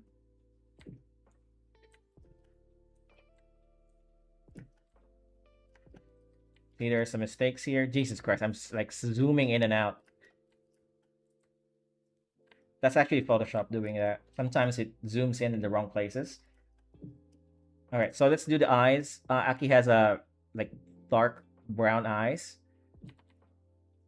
And I also put that on the hair layer. Okay, so that's the hair layer. It's really simple. Now let's get into the letter C, the general colors. And really, that's just everything else, okay? And I set this up this way because back in the old days when I was still exploring my characters, I found myself adjusting the hair quite a lot, and it was really inconvenient if I had the hair color on one layer with everything else. So I decided to separate that instead. Okay, some artists they have different layers for every single colors. I think that's too much. And well, you know, if it works for them, then that's fine. To each their own, I guess. Oops, that's the wrong layer. There you go. That's the fur. It's kind of like a dirty yellow. I could probably even get a more yellower. Okay, that's better. Dirty yellow, black howdy. Whoops. But I'm not, notice that I'm not using pure black. I'm using some variation of like this warm yellow color, right? So it gets me this color as substitute to my black. And the reason why I don't use pure black is because it's really hard to render. In fact, it's almost impossible to render pure black with light and shadow, right? So I use an off black instead with a little bit of yellow in it. You can also do blue. I mean, that looks good, right? Yeah. Actually, I'm gonna stick with that. Maybe even darker blue. Yeah, there you go. Almost black, but not exactly. And Aki has some gold layering on his howdy. So I'm gonna you choose a more yellow color here, a more brownish yellow, I guess, for the gold. And we'll render gold later, like make it look metallic and silky, something like this. Okay, we'll make that look good. And behind this, now when you're doing my method, when you're using the magic wand to color this stuff, you gotta check for um like imperfections here, right? Constantly checking.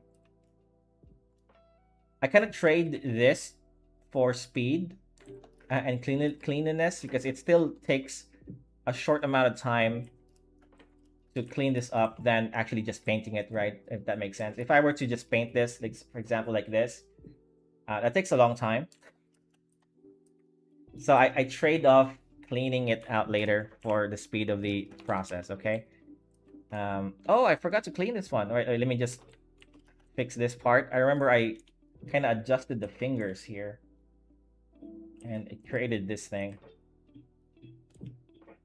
Okay, there you go.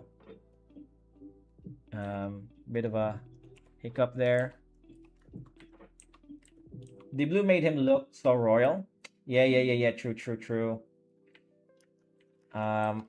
He has a little bit of a drip in him. I kind of made that intentional because he is a main character. So he should have main character outfits, right? The very cliche red scarf. Very anime, very Attack on Titan-ish. So this is just your local colors or the colors that is not affected by light and shadow just yet. I'm just adjusting the color. I want a more blood red kind of thing. Nice. But a little bit more desaturated. That looks good. Okay. So for his kimono, let's choose a more dirty yellowish, something like that. Nah, I don't like it. Well, I forgot what his kimono was colored. Okay, I'm gonna go back to my cover art. Give me 1 sec. I have a cover art of Aki here. All right, so like brown, right? Okay, let's just do that. Actually, I like the creamy part here, the brownish thing. I really like that. And a more darker color. Oops. Wait, did I color that in the wrong layer? I didn't. All right, that looks okay. That looks good. I kind of want to color his pants a different color. Right? Let's choose a more darker brown maybe. Yeah, that looks good.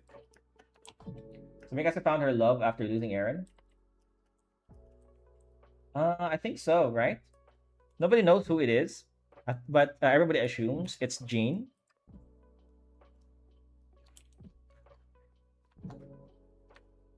Here's another trick, okay? Once you've colored everything, so you've colored everything, right? Except for this white stuff here. You can just select the color by clicking on Control, toggling Control, and then clicking on the layer you want, and it's going to select everything. And if you go to Select and Inverse, this thing here, which I have F6 as my shortcut, it's going to reverse the colors here. Okay, so I'm gonna take the same red and color this here, just a bit more consistency. So there's like the red accent. Um, we'll do the same for this section here, just the blue. I mean, that's a really small part. I don't really care. So for the eyes here, he looks really tired. I mean, he has that lazy eye. We're gonna color it with this color.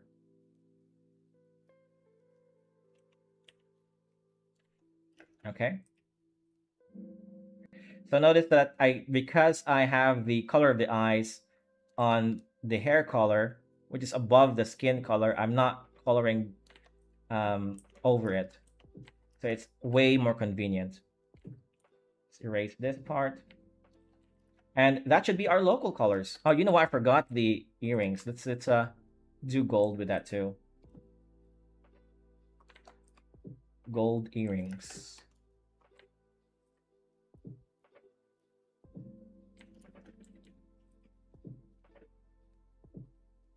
There you go. I decided to use this as the cover. For my chapter 2, this will be a cover art, but for the most part, this will just be a tutorial for how to do cover art for my next video, okay? Because I'm making a video. I only need this before I can release it.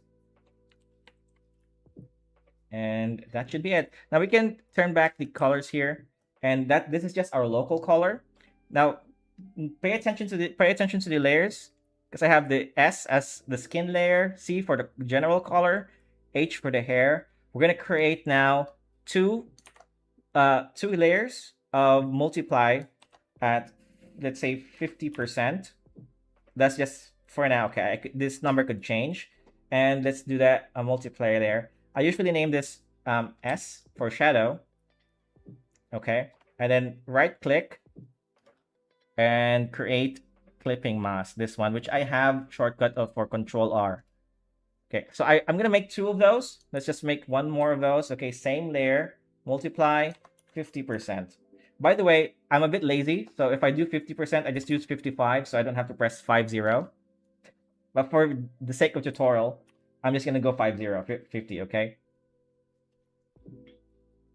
I was thinking about your OC. He got the scarf. Oh, okay. So now it's just an aesthetic. Okay, he's dripped out. So the scarf thing, and like I said before, he comes from a cold place, like a wintry place. It's not really snowing all the time. It's more like it's always cold anyway, regardless if there's snow or not. But it also snows, so that's why he has that scarf.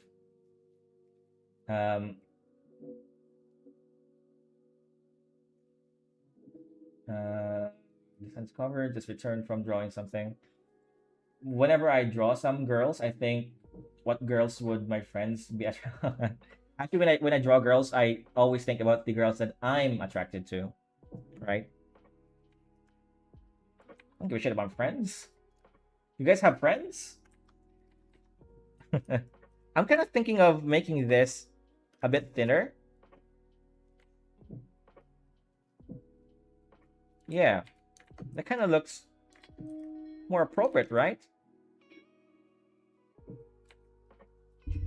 Huh.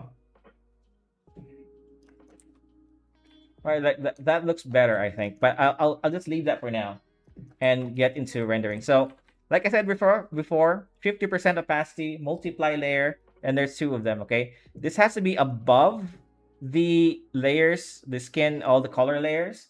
It should be above. So how do we choose the shadow color now? Because the shadow does have a color. You don't use pure black. Bro is posted up for the camera. Actually, that's exactly it. He looks like he's posting for the camera, because like I said earlier, this is a study for a cover art, and I'm actually studying a specific artist, which is Tatsuki Fujimoto, the artist for Chainsaw Man. And if you notice, a lot of his cover art, the characters look like they're posing for like a photo shoot. Okay, so I'm kind of just doing that. I'm mimicking what he's doing as part of the study, and also part of my cover art. So I'm shooting 2 birds with 1 stone. Your comment reminded me of the JJK on BT and duo. What do you think he does behind the scenes when he's done shooting for your story? Yeah, true, true. Well, I'm thinking more of like a serendipitous moment, when he's just being captured out of hand, without him knowing. So okay, so how do you choose the correct um shadow?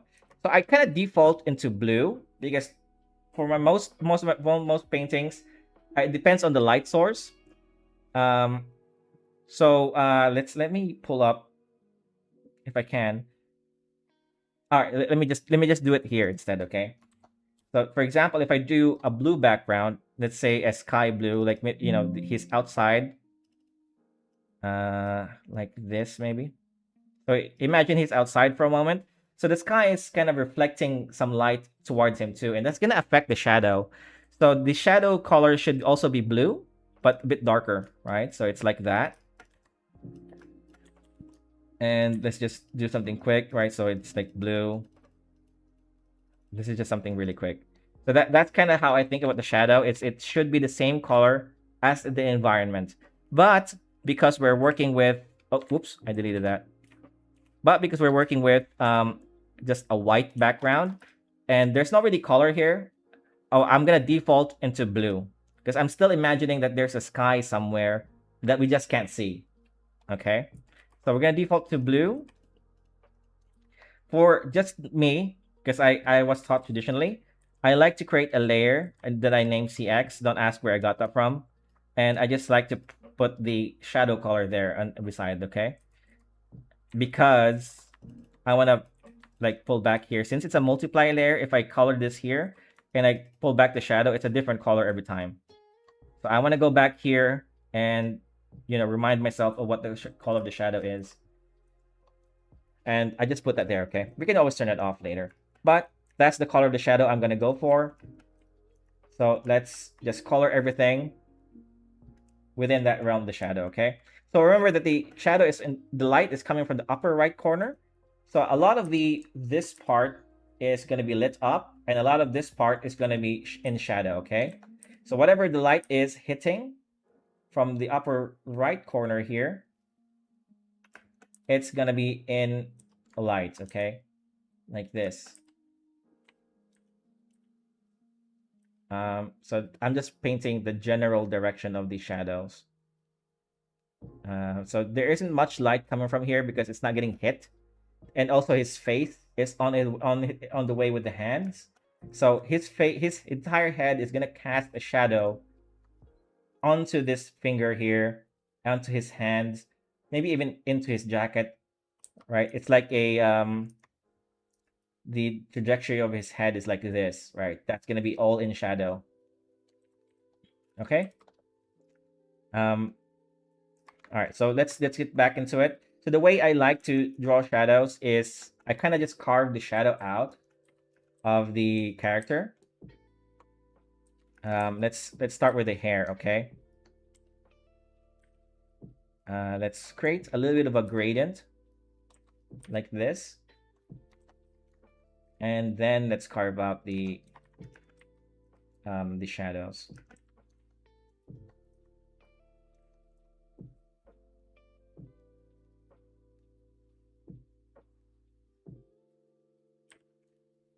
Whoops. You know, I'm gonna use this brush. Oh, what the hell is that? Huh? Oh, sorry, wrong brush. Here it is. Yeah, that's much better.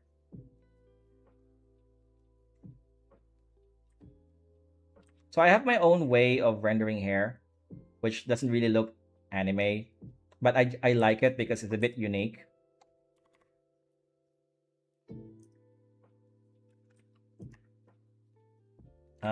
And the hair is like it takes the longest to draw, okay, because I kind of draw a lot of strands. But let's just go back and forth. Okay, remember that this is the most lit part. This side is the most lit, um, lit side of the hair. It's gonna reflect a lot of lighting there. Okay, let's create individual strands. So I'm really just carving this out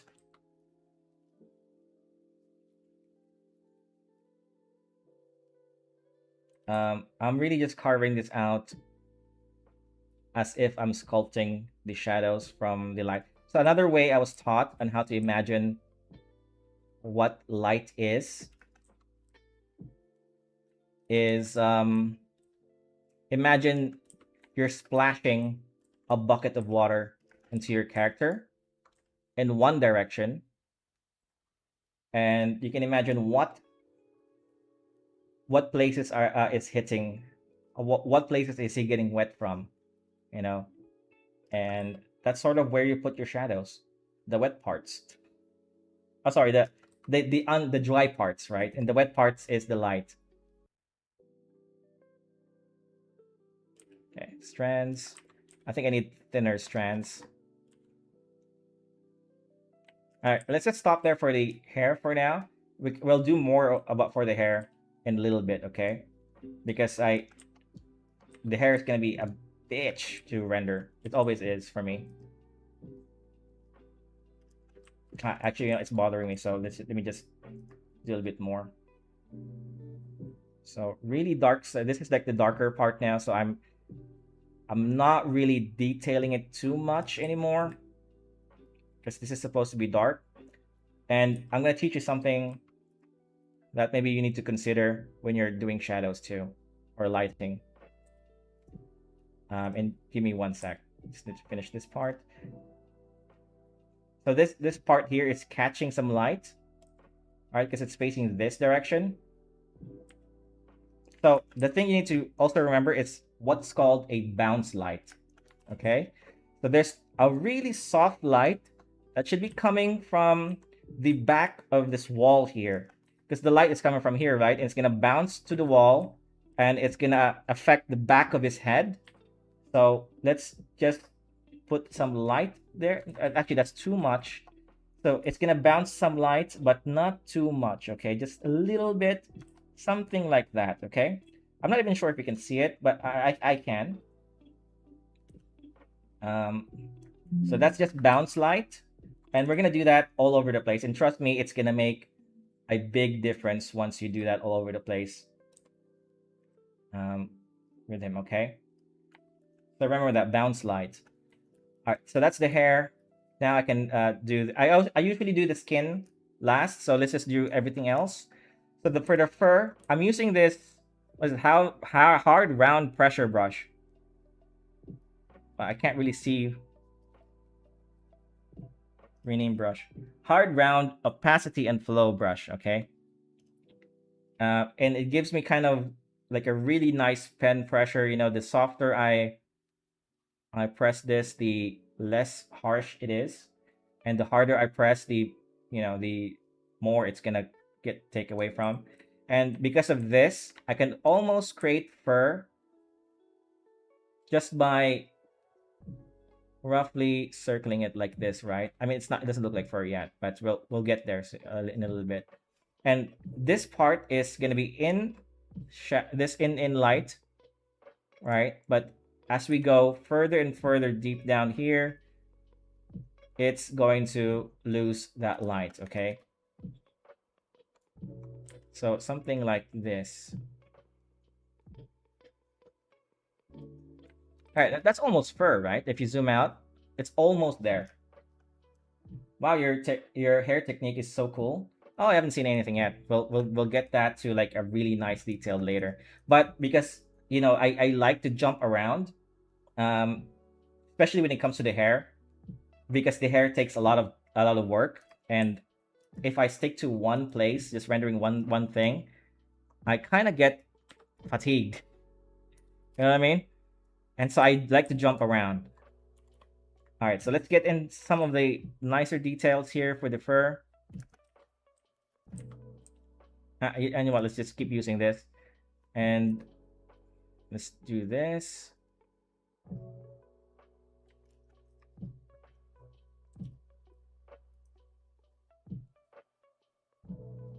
See, it kind of creates this nice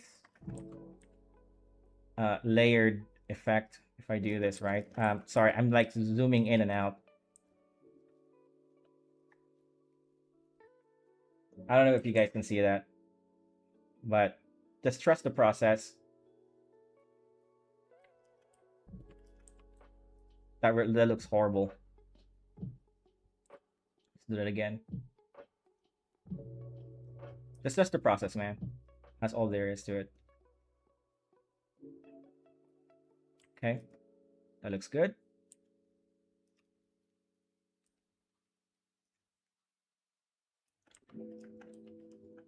Naging 3D realistic na siya mga manga cover.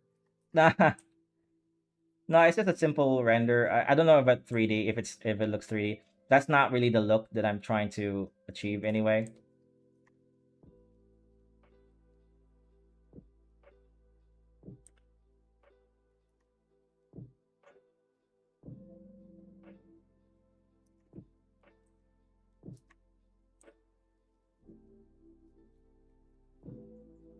Okay, so since this is like this part here, oops, this part here is really close to the light source, it's gonna be the most lit too. But this finger is casting a shadow, so make sure you account for that. This is just the base thing here, okay? We're gonna detail this out a little bit later. Okay, that looks good.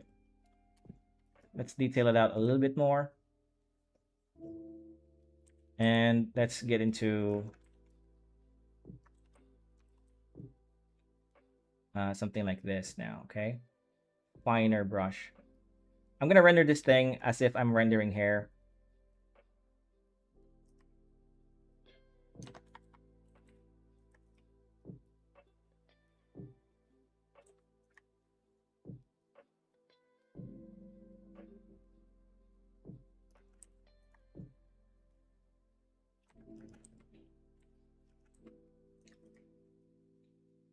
I did say that I was gonna render this in the same way I rendered Eevee from the other day, but since you guys want to see my coloring process, and that process really just doesn't involve less coloring, so I'm just gonna color this as I normally would instead. Okay.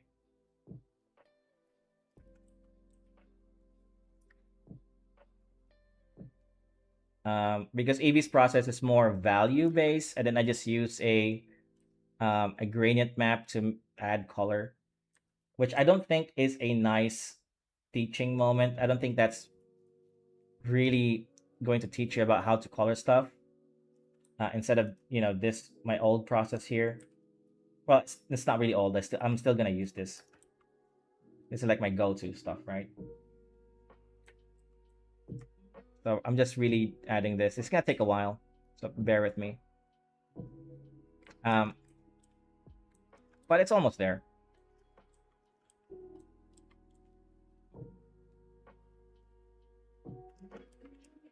Dami kasing nagtuturo ng manga anatomy na mga books pero walang nagturo ng mga effects tulad ng one point perspective na mula sa energy blast. So Peng is asking here that there are a lot of books that teaches you how to draw anatomy, but he can't find books that teaches you about how to draw effects. There are books like that, by the way, but you won't find those information on anatomy books, of course. I mean, that's not really part of anatomy. Bang. Okay, the effects isn't effects, ground effects, crater effects. Those are not anatomy. Those are perspectives, or those are like environment design, right? And you got to be able to separate those two, because if you just lump everything in one go, it's gonna confuse and complicate things. So maybe you should find a different book other than anatomy if you want to learn how to draw effects. Yeah.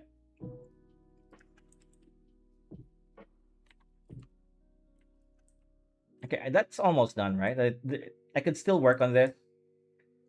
But let's work on the other side. Yes, the ground effects. Yeah. Well, like I said, it's you won't find that tutorial on a anatomy book because that's not part of anatomy.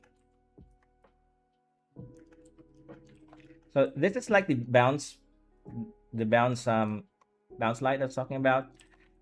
Okay, there's still gonna be some light behind him because of the light bouncing off this wall and into his skin. I kind of want to render the skin now.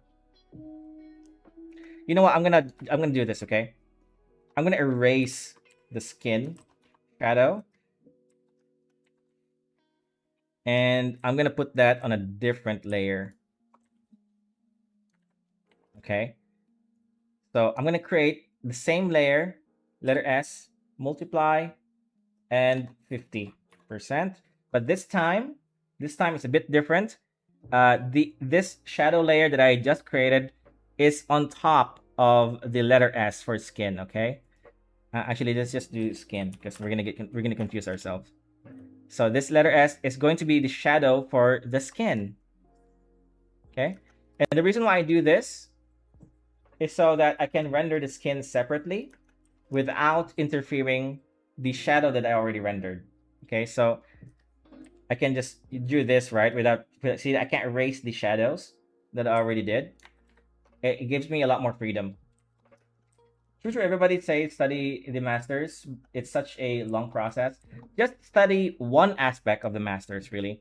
That's what I do with my videos. For example, I use Kamome Shirahama as a gateway point in how you can practice paneling, and because that's really, I think, her biggest strength is paneling. But I don't use Kamome Shirahama for everything else, right? So for example, I use Feng Zhu for his design perspective, his philosophy about art, and so I just use that one aspect out of every master so that you don't complicate things, okay? Because there's a lot of aspect to art that can be very overwhelming, and if you just study one thing first, just one thing for now, it's gonna make it a lot easier for you um, to enter into the art world, right? It's not gonna be daunting. It's not gonna be overwhelming. Um, yeah, so that's what I would advise people. Just take one thing first, and you can just do that with every single artist, right? If you love Kamome Shirahama or Tatsuki Fujimoto or any of these artists like Guways, Magoon, who else? Wallup, right? Just take one thing first, master that, and then move on to the next thing. Okay. I forgot what I was doing. Oh, right. The fur, this thing. We'll render the skin after. Uh, but just again circling these things. It's really the name of the game. Mastery takes a long time, and I've been drawing for almost 2 decades now, and I don't really consider myself a master just yet. I only say that I'm a professional, only in the sense that I get paid to do this. But I don't see myself as a professional, as in like I'm one of the greats, like you're a pro. I'm using that term very specifically, that I'm only a professional, that I get paid to do art, as a professional. But in terms of skill, I still got a lot to learn, man.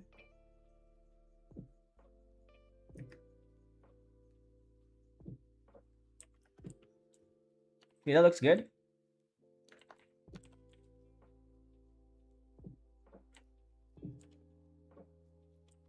I actually like that render way better than this render, right?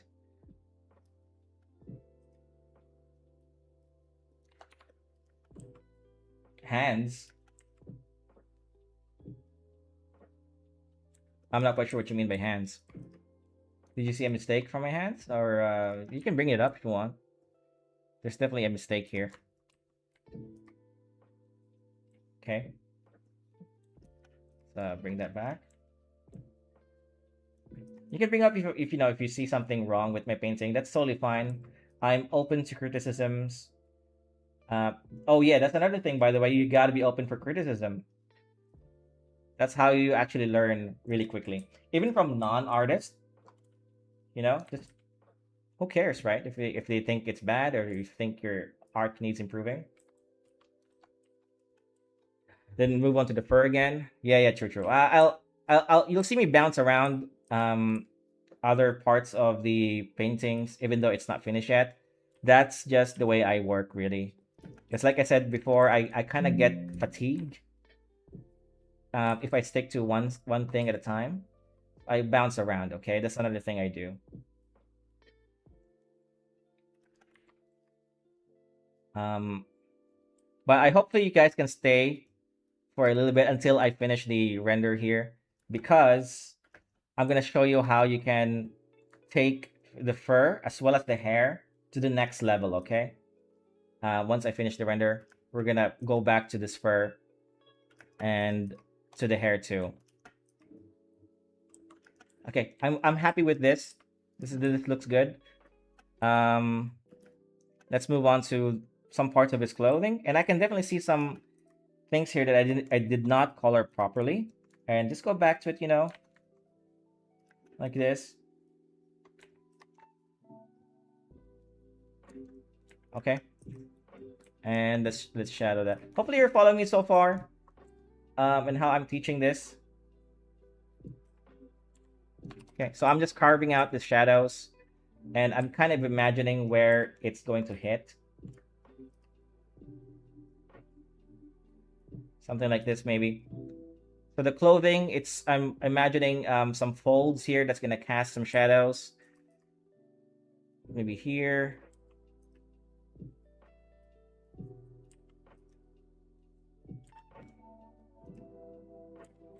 All right, so far I'm kind of cel shading this, and what I want to do is blend some stuff. Okay, so I am using this smudge tool in Photoshop, and I can sort of blend the colors like this.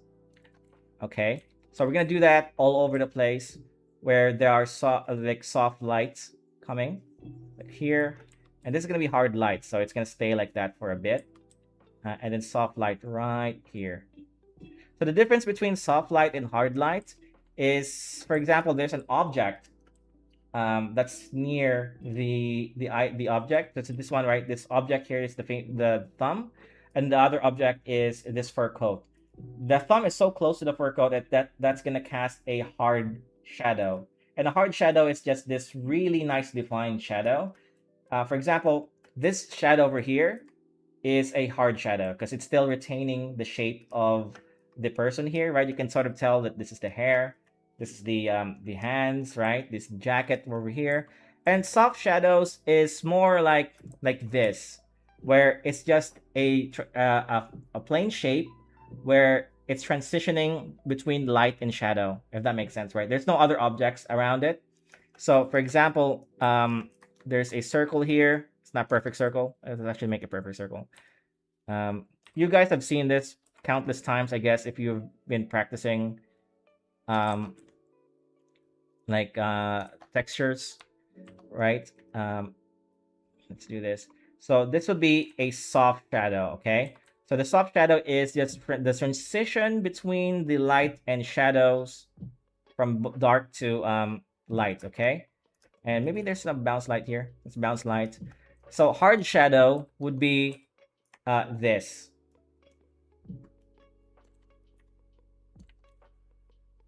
Sorry.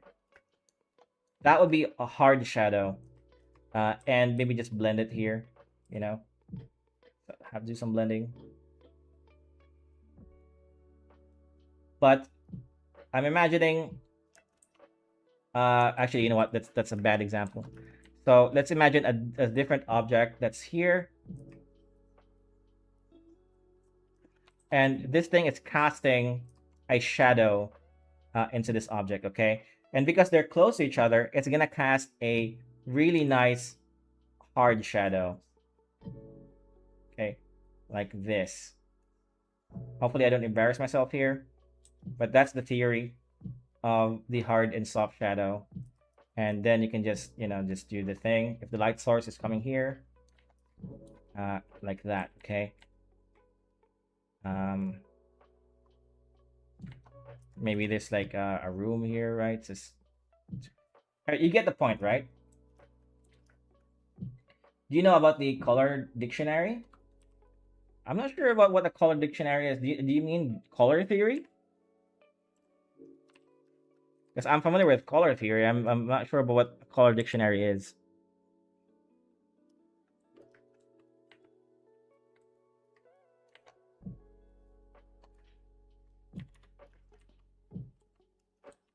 Oh, I'm not going anywhere? Okay. Cool, man. So this again is a soft shadow going here, soft shadow, and it's just gonna transition between the light. But here it's a hard shadow because this is actually a fold that's casting the shadow, okay? So it's gonna be hard shadow. Whoops, wrong brush.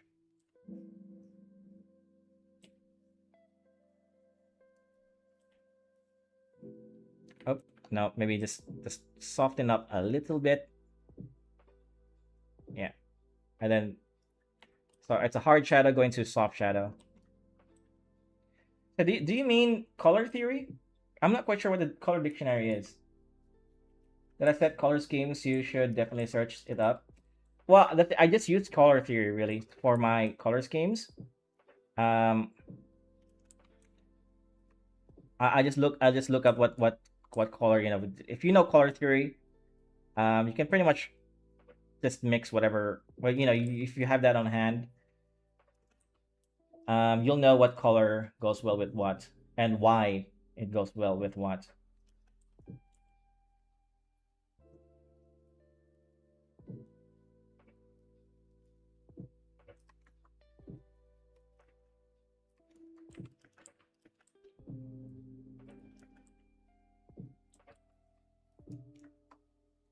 Whoops. There you go. All right, that looks good. So here, it's gonna cast a different light, because that's like his shoulders, right? And you can't see it, but it's gonna cast a light here and here and mostly here.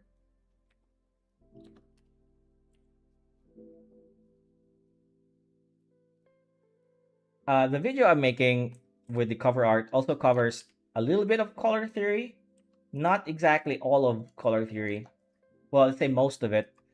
Um, it's not an in-depth color theory tutorial, but it does cover it a little bit. Okay, that the video I'm making for the channel. So with color theory, all you need is the color wheel and the understanding that why colors go well with each other using the color wheel. Now, I don't really remember much, or I don't really have the color wheel memorized, not all of them. But for example, if you use a complementary color scheme, then all you gotta do is remember what color is in the opposite direction of that color in the color wheel. So blue, for example, the color the color that is opposite to blue is orange. So those two goes well with each other because they are complementary colors. And if you you also have split complementary, where your primary color is blue and instead of orange, its complementary color becomes yellow orange and red orange. So they're one color apart. That's how color theory, and I kind of just use that as my guide. I don't have that. I don't have the color wheel in my head. Not all of it, but you know, I can just whip that up. It's really easy to Google what the color wheel looks like. There are other things too, like triadic, um, dyadic. Triadic is when you use three color scheme and what colors you use on the color wheel. It's pretty basic. It's like elementary. It's like the thing that I learned in uh in high school, right? If it's a high school or elementary, it's the color wheel. But I really only gotten a grasp of what that means and how to use the color wheel quite recently.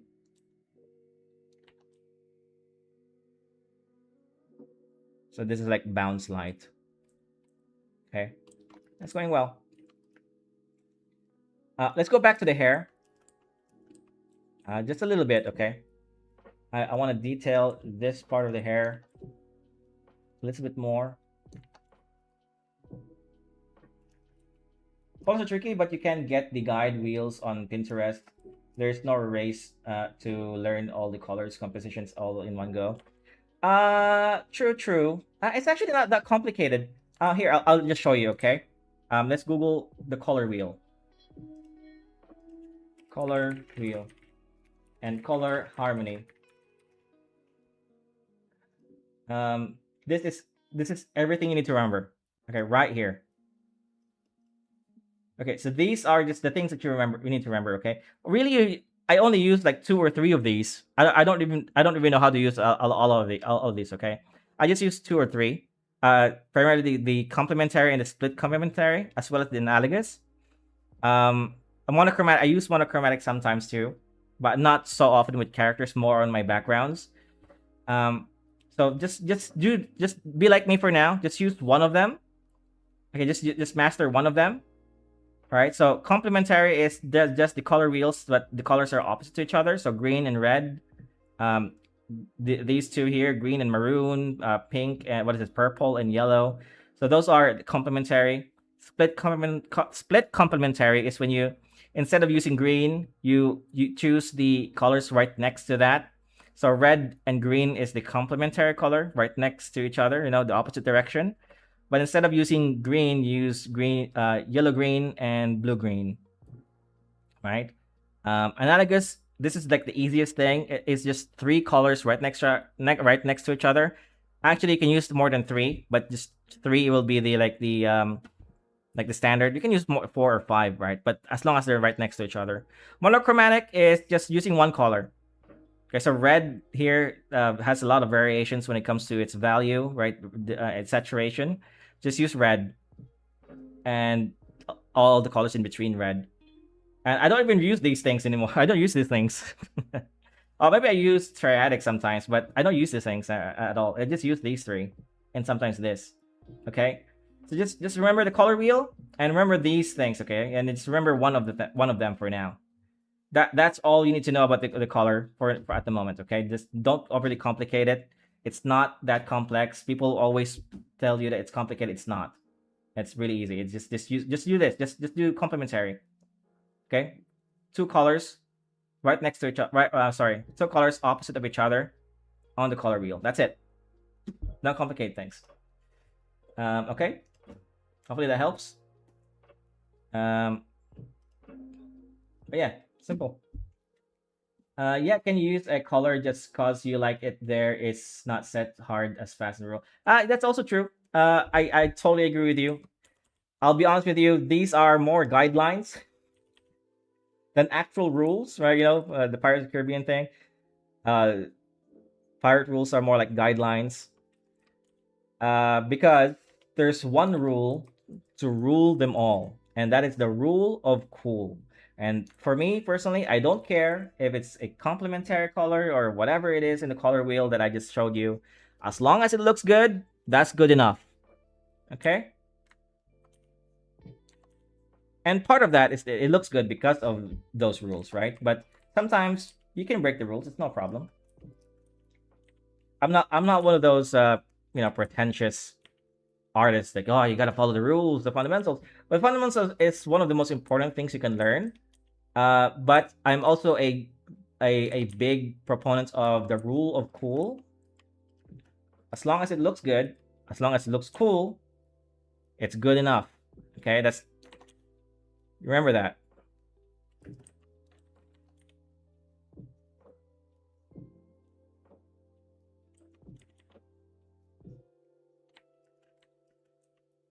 Okay, let's go back to the dress now, or the howdy.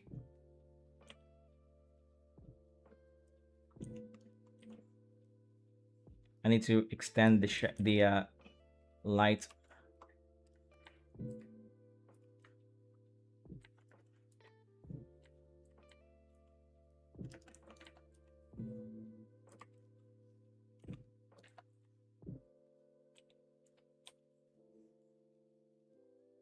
Soft light, because there's no objects around it that's going to interfere with the lighting here. Well, hopefully that taught you something. That's just the school that I teach. Okay, again, it's like a guideline. You don't have to follow that. If you have your own thing, go ahead. There's really no wrong answer as long as it gets you to where you want. Whatever process you come up with is good enough. It's like Stan Lee who wanted the Hulk to be gray, but then it didn't work. But now it is green, gray and red. So everyone, no, actually, that's more of a printing issue and why he turned it green. It's not really that he, it's not really anything to do with the color scheme or the color theory. It's the printing issue because they had trouble printing green back in the day, and so they resorted to printing it gray instead. Okay, so that was the problem with the Hulk.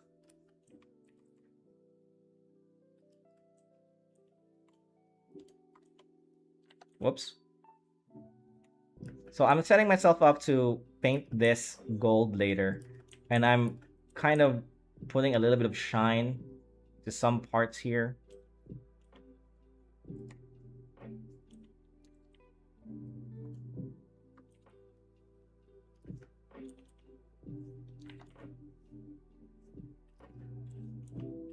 Okay, that looks good.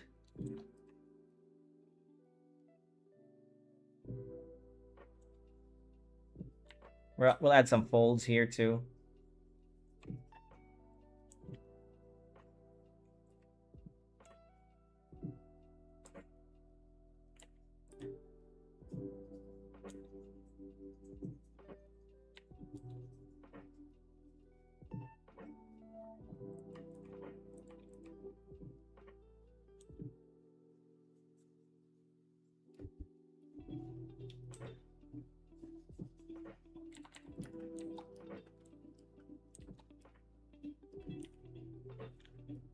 Let me some color dodge shine.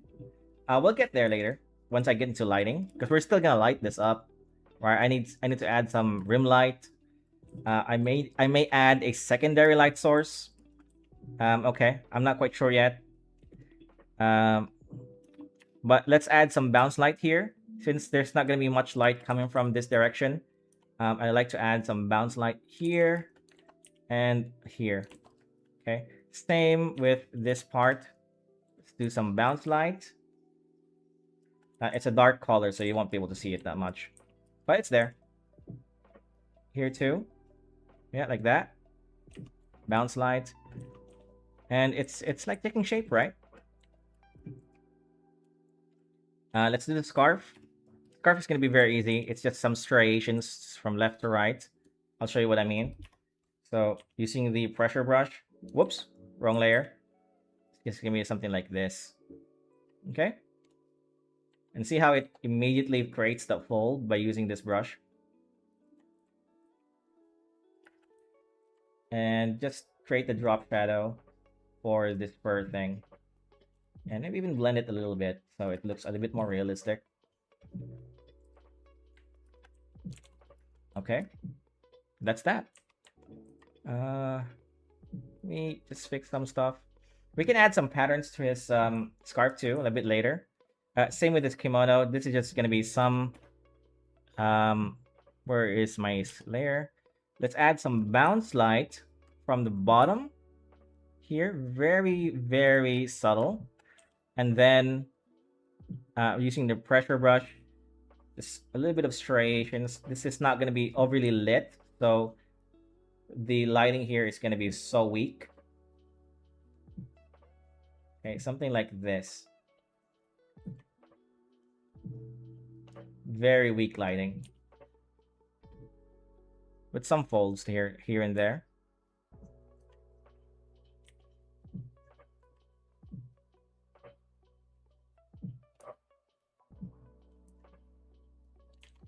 See, there you go. So the lighting here is gonna get really, really weak because the light is coming from the upper right corner. And oh, sorry. See, the Photoshop does that sometimes. And it's gonna get a little bit more weaker as we go here down in the bottom. Okay. I can just speed this up by doing this. Man, I messed this up, didn't I? Okay. I'm recoloring this stuff.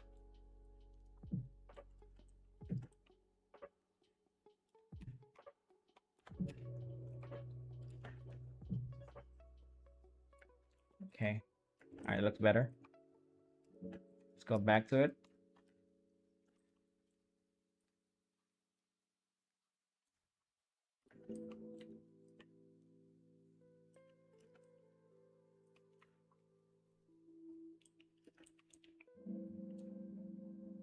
I'm gonna add a little bit of like strong light around this area, as if it's capturing the edges are capturing a little bit of lighting too. It's not really it's I'm not sure if you can call that rim light because it's not really in the rim.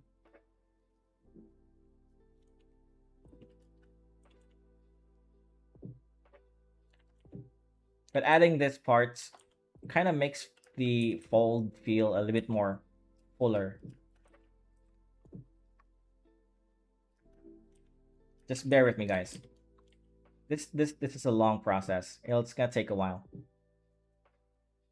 Um, okay, but I'm just explaining to you the logic as to what I'm thinking of when I'm trying to render this stuff as I'm rendering it. You know.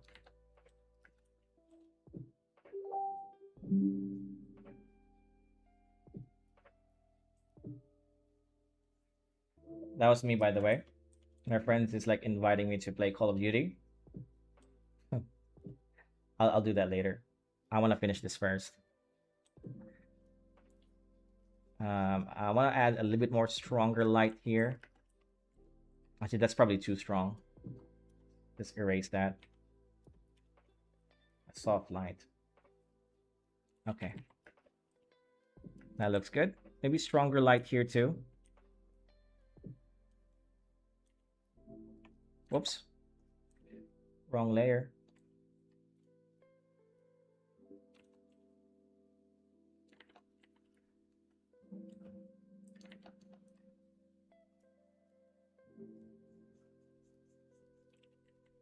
Okay. It's looking good.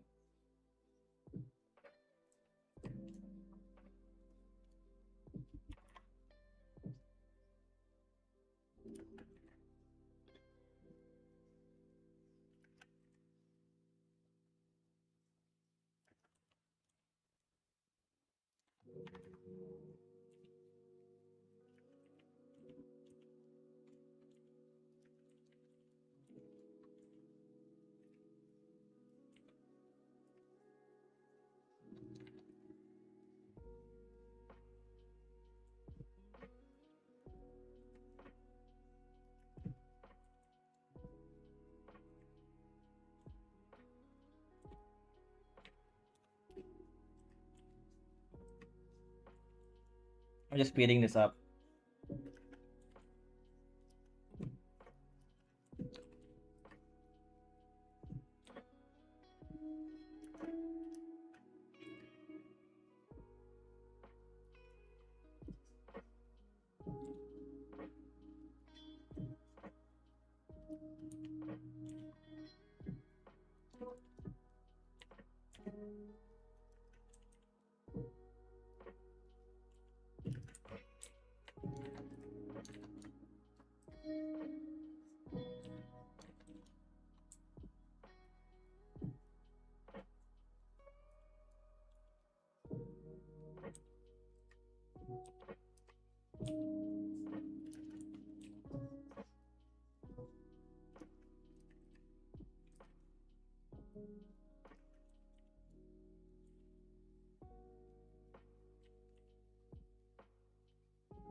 Okay. Almost done with the clothing. Just some small touches here. And we'll go back to the hair very soon. I know some people are waiting for that.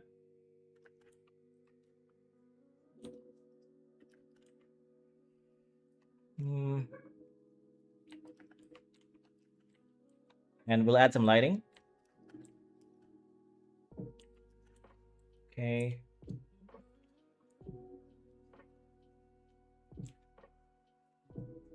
So here I'm imagining some imperfection with the folds, and it's gonna catch some light.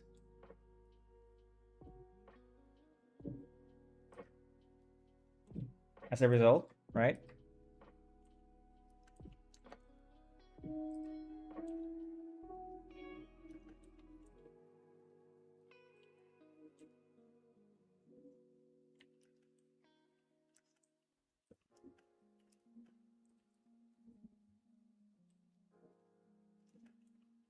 Okay, almost done. All right, let's just do some hair here. Well, I mean the fur. Okay, let's do the hair. I think it's time to do the hair. Give me a sec. I think I messed this part up again. Man, I'm getting a bit hungry actually. I might just do the hair, then the lighting, and then call it a day. Because this is almost done, really. I mean, I need to clean it up, do the lighting. There's also a secondary shadow. But for now, let's just do the hair.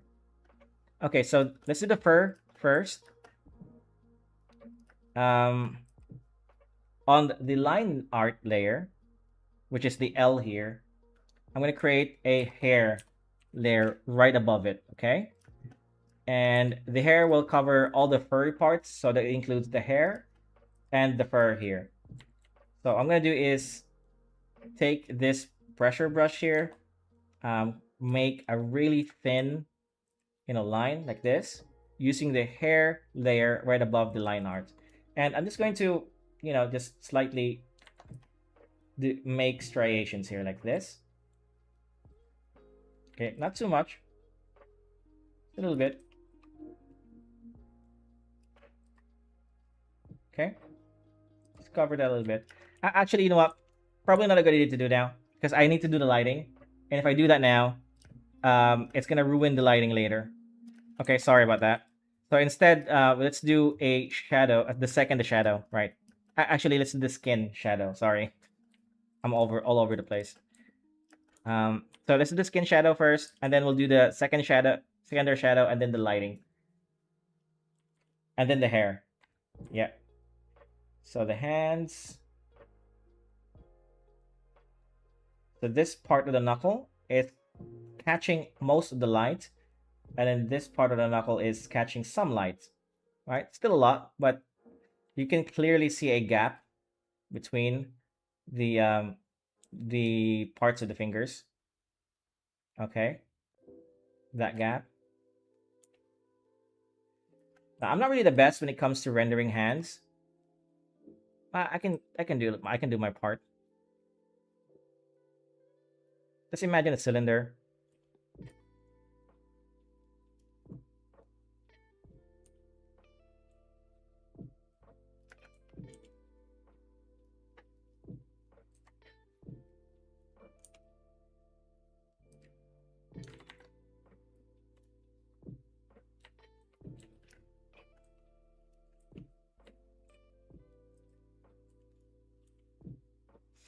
Actually, I might reduce this to 30%. 40% maybe. It's too dark. And change the color to a more warm color. About that much. What color is that? Purple? Still blue. Let's change it a little bit more. About that much, okay? Let's go multiply and 40%. Okay, that's actually better. And the reason why I chose this purple color is because he has pale skin, and there's gonna be some blood into that, right? Mixing with the blue shadow as well as the red underneath his skin. So again, catching some love shadows.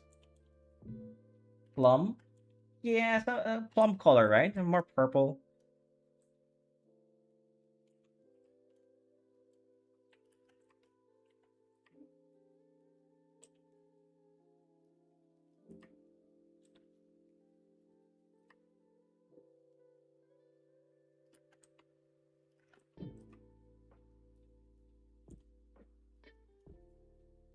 I wish there was a brush shortcut for Photoshop where I can just press a button and it goes to that specific brush that I want. because it's so daunting that I have to pick my brush. Like there's a lot of brushes that I have, right? But I only use a few of them. So I wish there was like a shortcut to that. I don't know if there is, really. There probably is actually. Now that I think about it, I just don't know, right?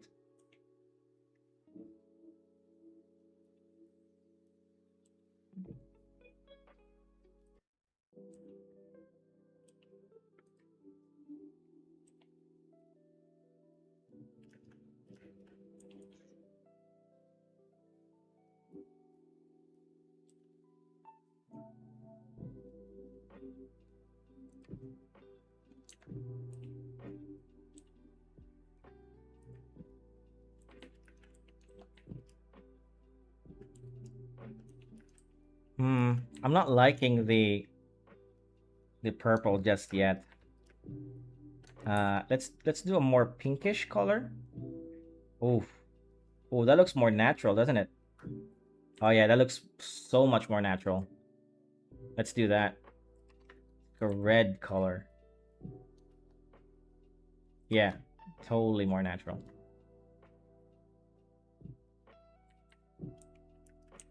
Okay, so again, the light is coming from the upper right corner, so it's gonna lit this part of the face and put this face, this in shadow. We'll add some bounce light too. So I can render the face really well, I think. I like to think so. I use what do you say? Oh, sorry, my chat app is messing up again. It's telling me something else. I use Medibang where the brush on top out menu at the bottom you can add tools. Yeah, there's probably like a shortcut to that. I don't know. I'll have to look that up. I never thought about that really, but it's just so inconvenient.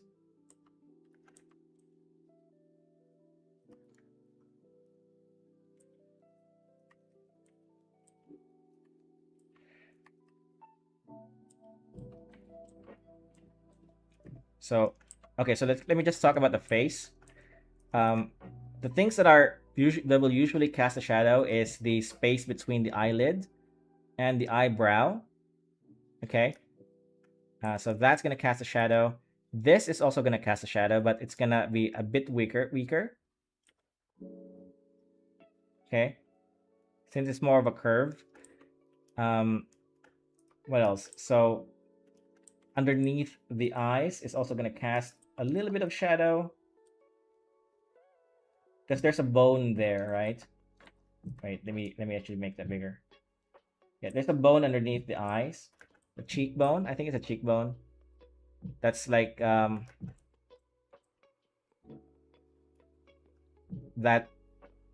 That's Damn, I can't speak today. Fuck. Anyways, this is a shadow. There should be a shadow there, but very light, right? Actually, since the light is coming from the upper right, that's not gonna cast any shadow. Instead, this part is gonna catch some light. Okay.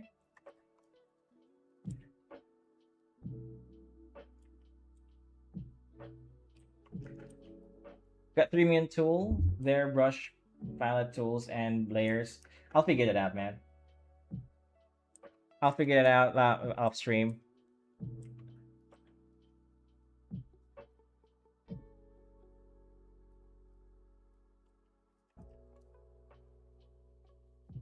You know what? I need to redo this. Sorry.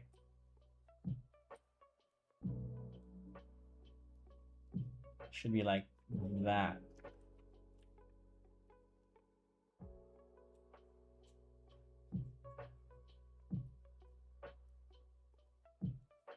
Okay.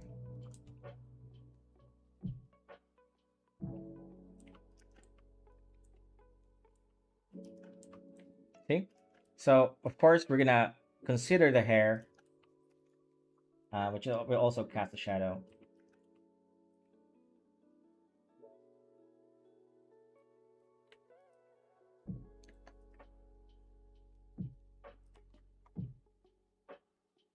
Inside of the ear, we'll cast a shadow too. We're gonna do some variations. Not too much because the ear is barely showing anyway.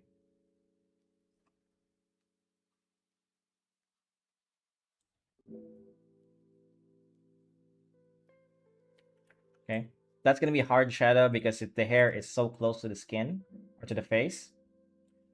This part is gonna distort a little bit because of the bulge of the eye. So it's here and here. Bulge a little bit. Bulge a little bit. Okay, that looks good. Some bounce light will be here too. And we'll add some bounce light to the bottom part of his face, like this. Okay, it's a really strong shadow, and I kind of want to reduce it. So the way I do that is I could just do 30% maybe. That looks good. But I still want to reduce some parts of it, okay? Like here. So it's not so strong. And later we'll also add some uh what do you call it? Terminator lines, which is like the red part between the light and the shadow, right? I'll show you that later. But I only got this part to do, and then we can move on to the second shadow. The deeper shadows, okay? I'll show you where you put that. And from there, from here really, after I do this, the second shadow isn't that complex as this thing.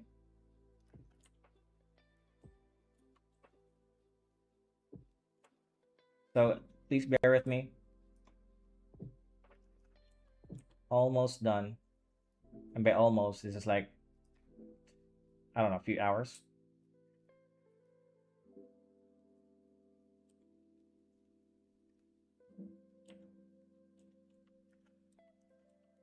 Okay.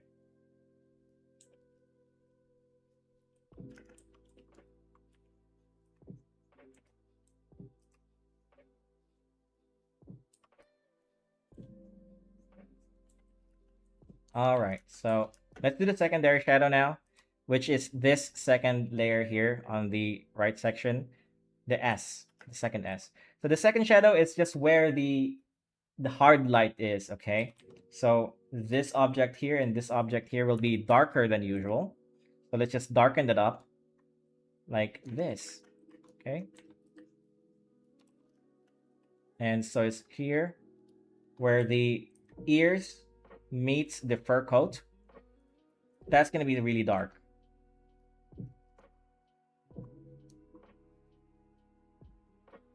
Okay, so like that.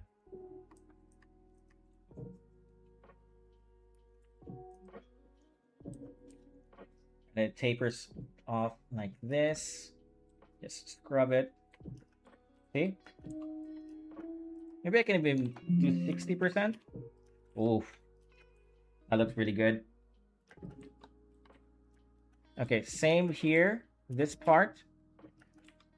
The shadow, the deepest shadow would be right around here and right around here. Because this is the bottom part of his hand. That's casting, well, that's blocking the light, rather. It's not really casting anything, but it's blocking the light. Okay, we're gonna taper it to a soft shadow here, and maybe reduce this thing a little bit. Too much.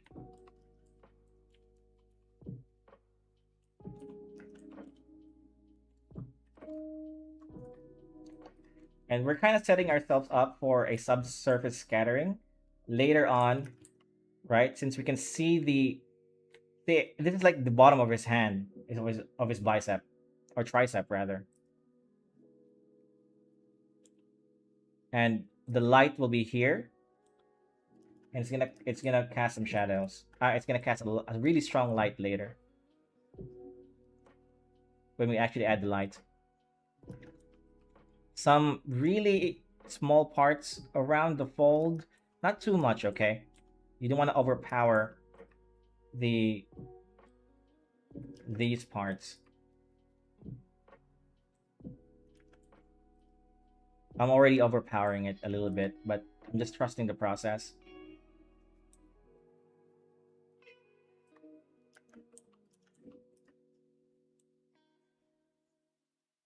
Okay, that looks good to me. I guess this thing is also gonna cast the shadow, right?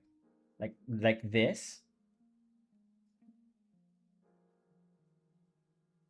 Okay, okay. Let's do that.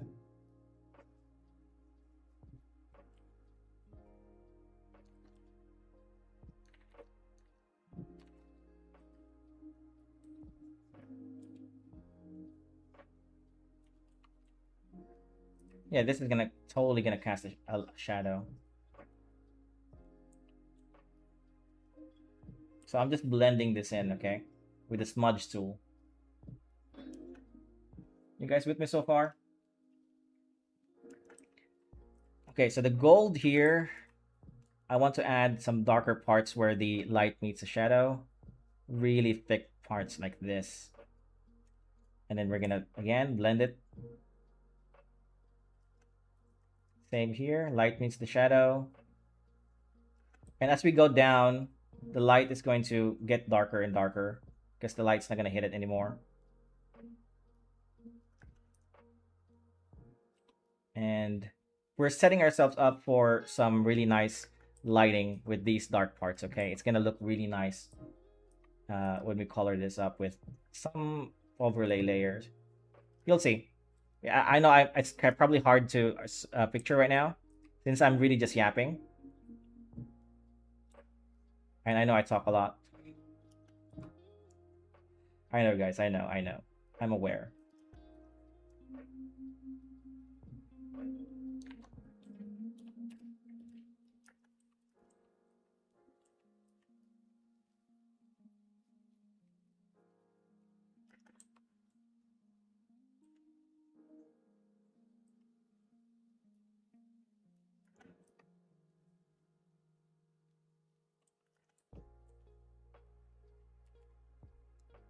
Oof. My neck is starting to hurt. What time is it? It's 12 a.m. I might as well go through the night.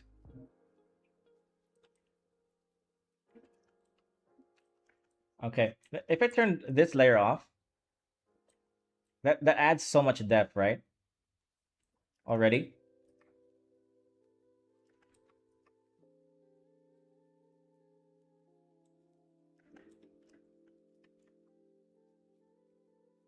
And by the way, some of this is completely random. Oh, or wait, give me a sec. My chat is trying to.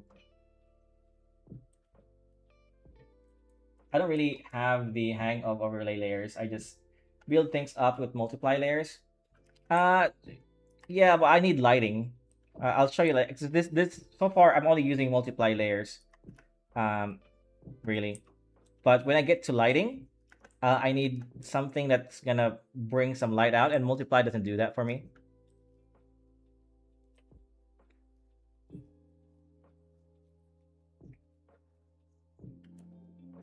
Okay, that looks good enough. Here, so this part is gonna cast a really strong shadow. Same here. This part a little bit. This part also strong shadow. And around here too. Okay. And of course here. And subsurface scattering for his hands. And that's like the map that I want to put shadow in, okay? But we just smudge it so it's a bit more cleaner. Smudge, smudge. The smudge tool is a game changer for me, by the way. I recently discovered doing this when I got this brush.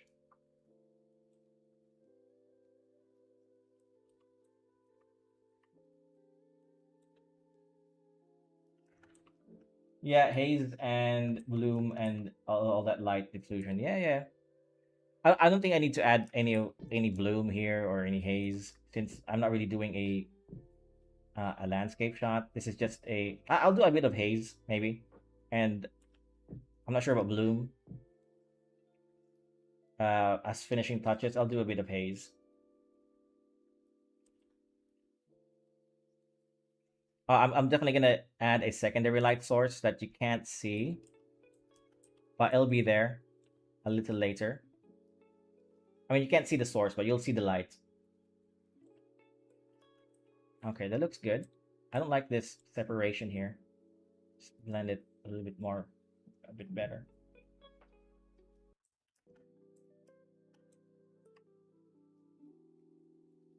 I can barely see that, by the way. My eyes is betraying me right now.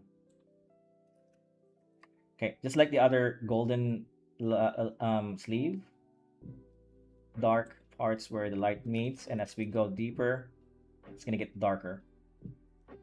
Okay, like that. Almost done with the secondary light source. Oh yeah, here too, I forgot.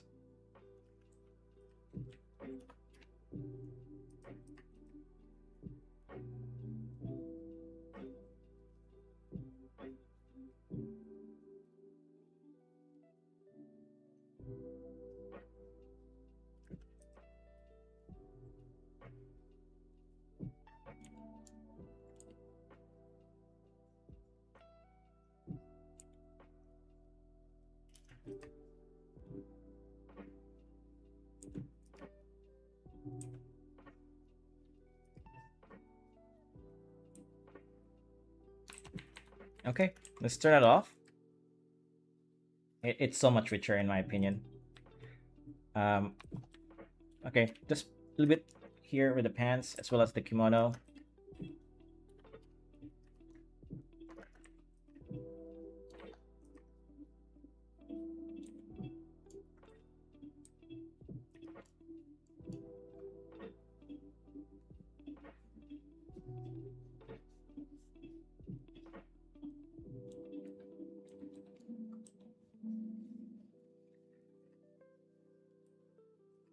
I'm really happy that I can finish this today, because then I don't have to spend time worrying about the next video that I'm making. Right, I can just edit this out and finish that thing.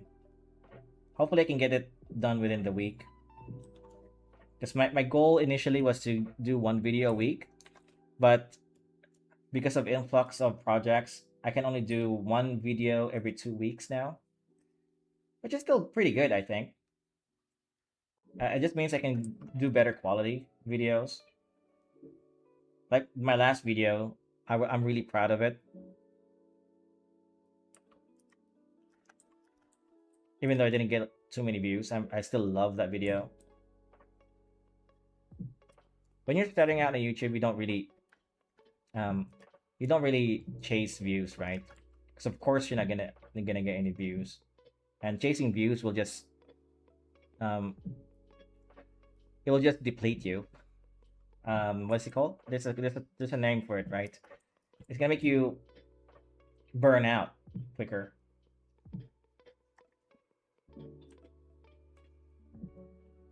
I got much work to do creating new LCs for illustration novella, and I'm working on. Oh, you're working on a novella? It's pretty cool, man.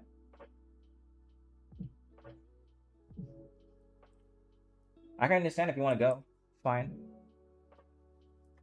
You can always just look back on the video another time. Nobody's obligated to stay, by the way. If you feel like you want to go, just go, man. I appreciate you guys already. Um, we all got our stuff to do.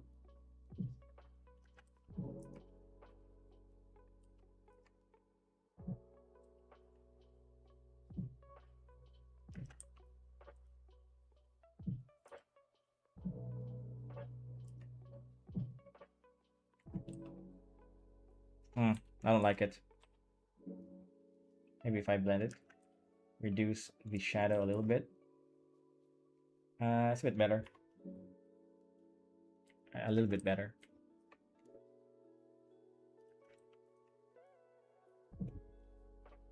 Almost done.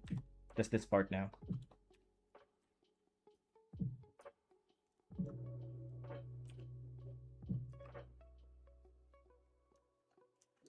and the scarf.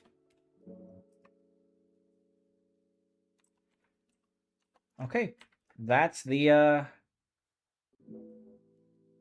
second. I this thing is bothering me. Ah, it's okay. I'll fix that later. I want to focus on the render. Um, let's cast some sort of a haze here, right? Not too much. Maybe even change its color. A bit of a yellow. Oof. I don't like that.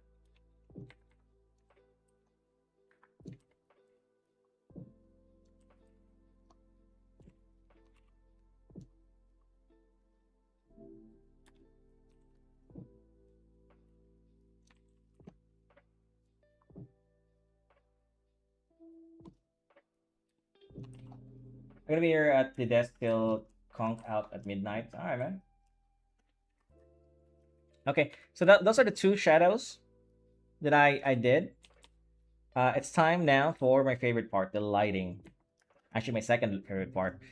So the lighting is just an overlay layer. Okay, I'll make two overlay layers. So the first one will be just the general lighting. So I'm just gonna do this, right? Very, very lightly. Actually, that's a bit too green. Maybe yellowish. Wait, let me do that again. Something like this. General lighting, okay? And the layer sits on top of everything.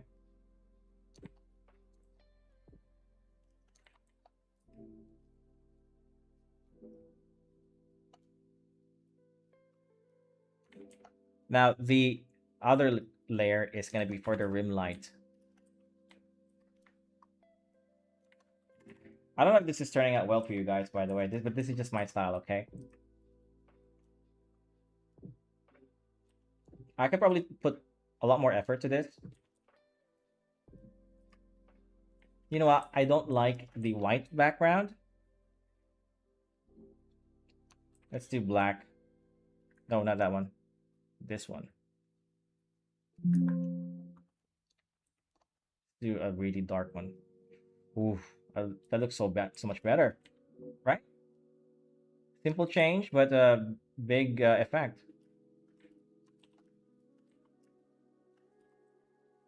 Yeah, so much better. Okay, so the rim light just gonna be the edges here. I'm gonna add a rim light here, and actually, you know what? That's not a good idea. This rim light here, here.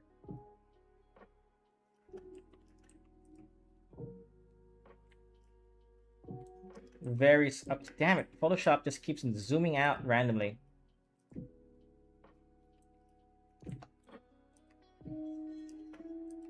And then the gold here will actually just make a really nice shine, like this. I mean, look at that.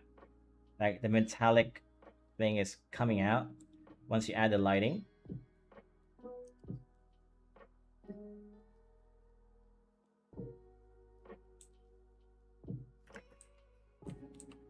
Right? I don't know, it looks metal to me. But it's supposed to be a silky, kind of almost metallic texture. Um, it just gives him a little bit more royal treatment. It's not that he's royal, you know, he's just dripped out. I keep saying that word. You know, I forgot to add the second lighting, the second shadow for the hair. That's okay. Oh, we need to do eyes too. There's so much to do.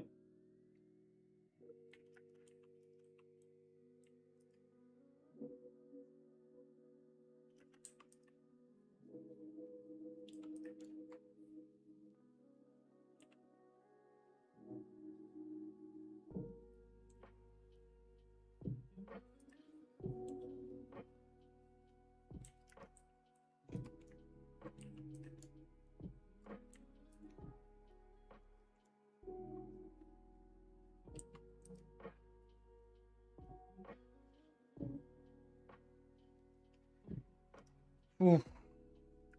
Any of you guys getting tired yet, or this is just me? I may just make this short. I probably can't get to the hair as much as I want because I'm a bit tired. But I'm still gonna keep going. Everybody relax. I'm gonna keep going until I drop. I'm joking, by the way. Nobody's gonna drop.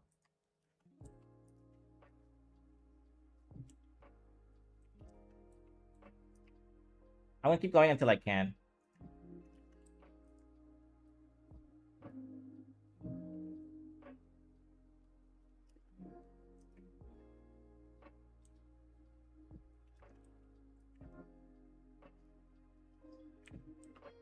Room light. More room light.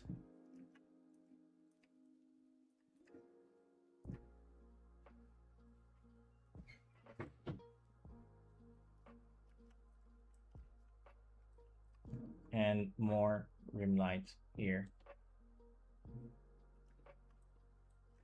I'll also add a little bit more lighting into his kimono.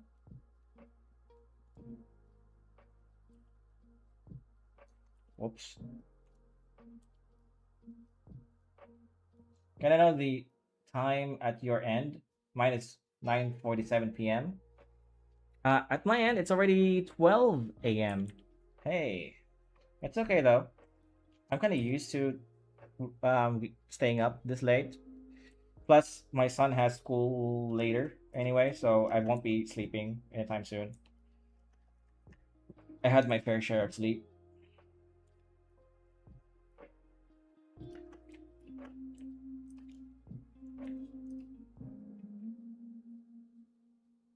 I'm actually surprised I'm getting a lot of views on a Monday. Because that's why I don't stream on Mondays because there's barely anybody who watches me. Sunday is usually my peak days, right? Yeah. Tulog na? Ano oras na tulog? 9? Okay. Thank you. Sorry, that's my wife. Soon to be wife. Was asking if my son's already asleep. Our son is already asleep. And what time he will be sleeping. Because I need to take him to school tomorrow. That's actually my favorite part of the day. Taking my son to schools. I feel so cool doing it.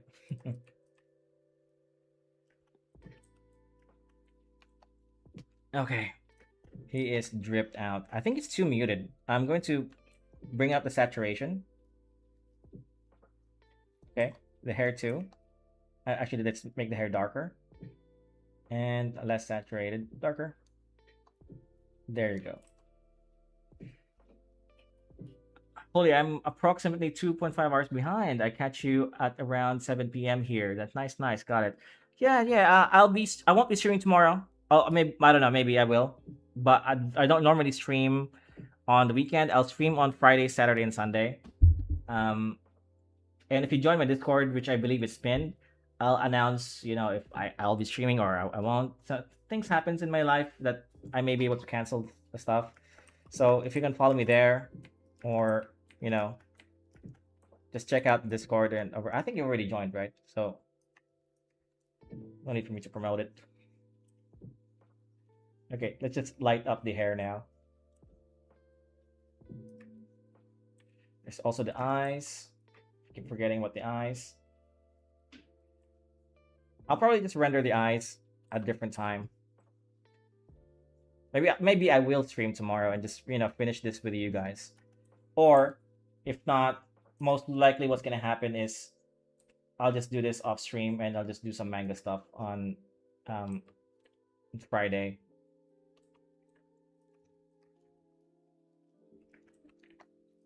I really want to do the hair though before I go. Because I did promise you to show you what I mean by the hair. Okay.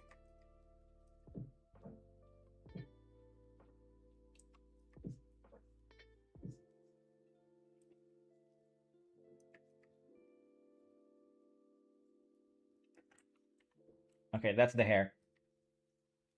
Very, very strandy. Okay, so let's do the hair layer above the line art, and I'm gonna go and pick a really thin. Whoops, what the hell happened? Yeah, Photoshop is spazzing out. One sec, okay, it's spazzing out.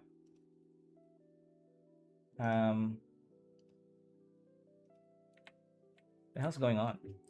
All right, I think it's fixed. So really thin um,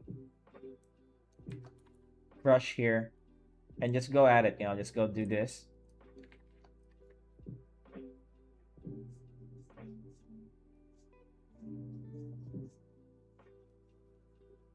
And we're gonna add strands to it, okay? Like this. On a brighter strand. And add some imperfections to it too. Like strands that goes here.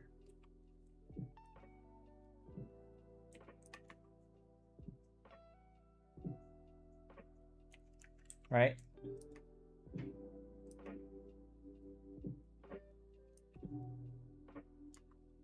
And what I'm doing is I'm just picking the color inside the hair. And creating some sort of strandy thing pattern.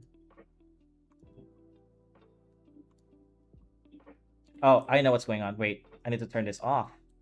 Okay, I'm gonna do that again. Sorry. Do that again.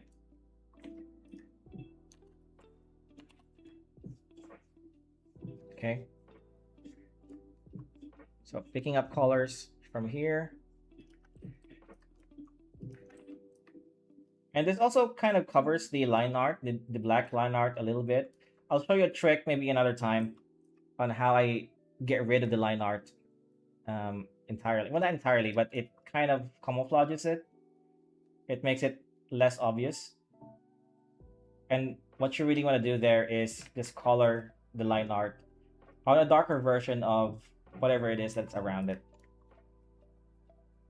Okay. So just do this.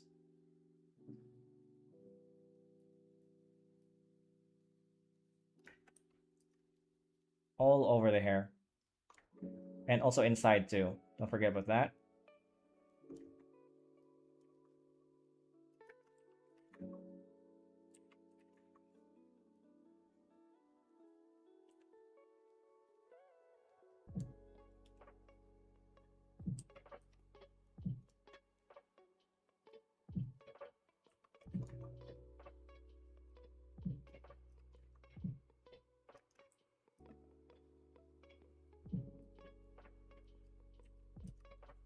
With brighter, I want a brighter line to indicate some shine amongst the strands. Long strands, small strands, just make it more varied. Good evening, good evening. What's up, man? Welcome to the stream.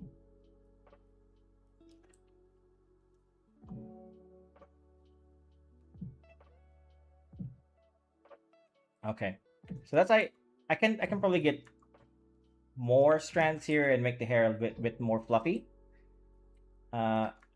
These aren't doing so well here. Let's just reduce the brighter ones by a lot. Okay. I'm gonna make a new overlay layer just for the hair. Let's pick a really nice bright color. Okay, like that. See?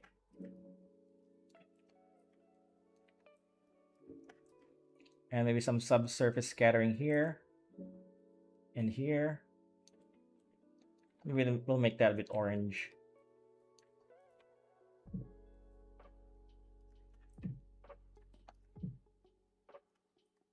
And yeah, I like it. I don't know. What do you guys think? I kind of like it.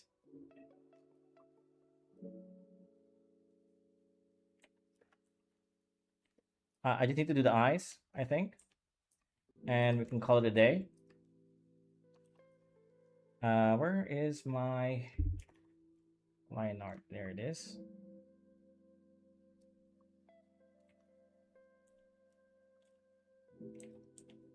So for the eyes, I also color in the um, this part, and the eyelid is gonna cast a shadow, a really dark shadow on the iris. Okay, and let's just blend this thing since it's a spherical shape. I also want to add, oops, I also want to add something like this too. If I was rendering this in black and white, it's a completely different process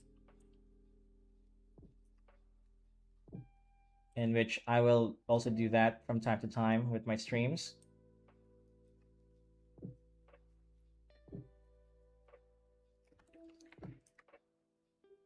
Okay.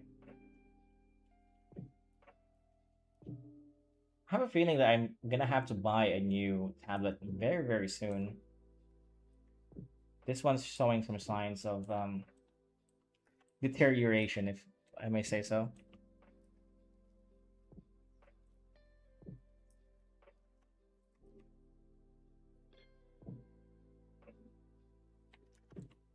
Okay, so lighting of the eyes.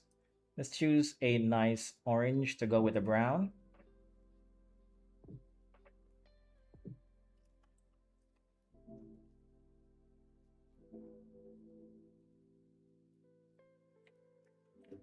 A little bit more brighter around the center. Actually, you know what? Let's just do something like this, right? It looks cooler. And then this, where is my hair? There it is. Let's do something like this. So it's as if his eyes is glowing. Bit more orangey red. Actually, let's just make it really orange. I kind of like it.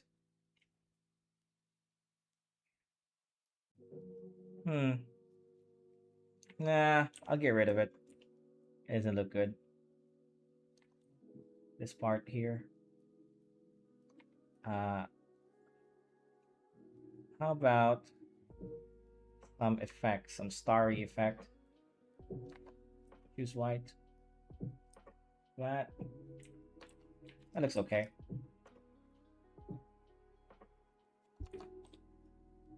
Multiply. Whoops. Here's my multiply.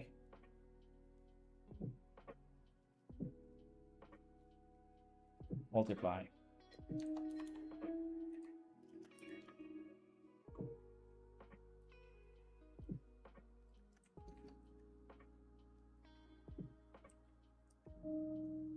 I'm just adding some darker shadows to the skin.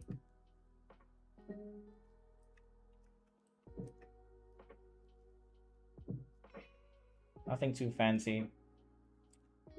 Could always go further with it, you know. But there's a certain style that I like. Okay.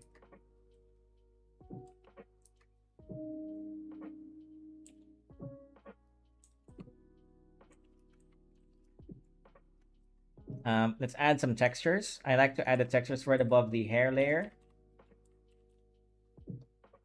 I'm gonna add textures to his kimono because it looks really stale at the moment. And I have a texture brush here. Something like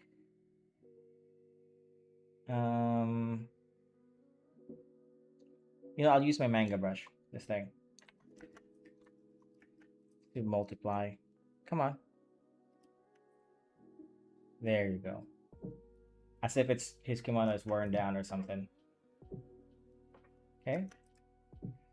We're not gonna apply it all over. For now we are, but we're gonna erase a lot of this with this. Okay. Barely noticeable, but at least it's there. Noticeable in some areas. Okay. I'm gonna end it here for now. We can always I'm gonna take this further by adding darker shadows because I don't like the way I rendered the kimono here. I know I can do better. Okay, but I'm feeling a bit late tired, and I don't want to ruin the artwork by forcing myself to finish it today.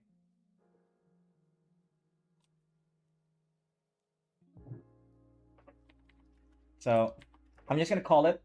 All right. I'll work on this off stream, and then next stream I'm gonna show you what I did to improve this. Okay. But for now, I gotta go to sleep, or at least I gotta do something else. You guys have a nice day. I'll talk to you next week. You guys, bye bye. Join my Discord server. I'll talk to you there. See ya.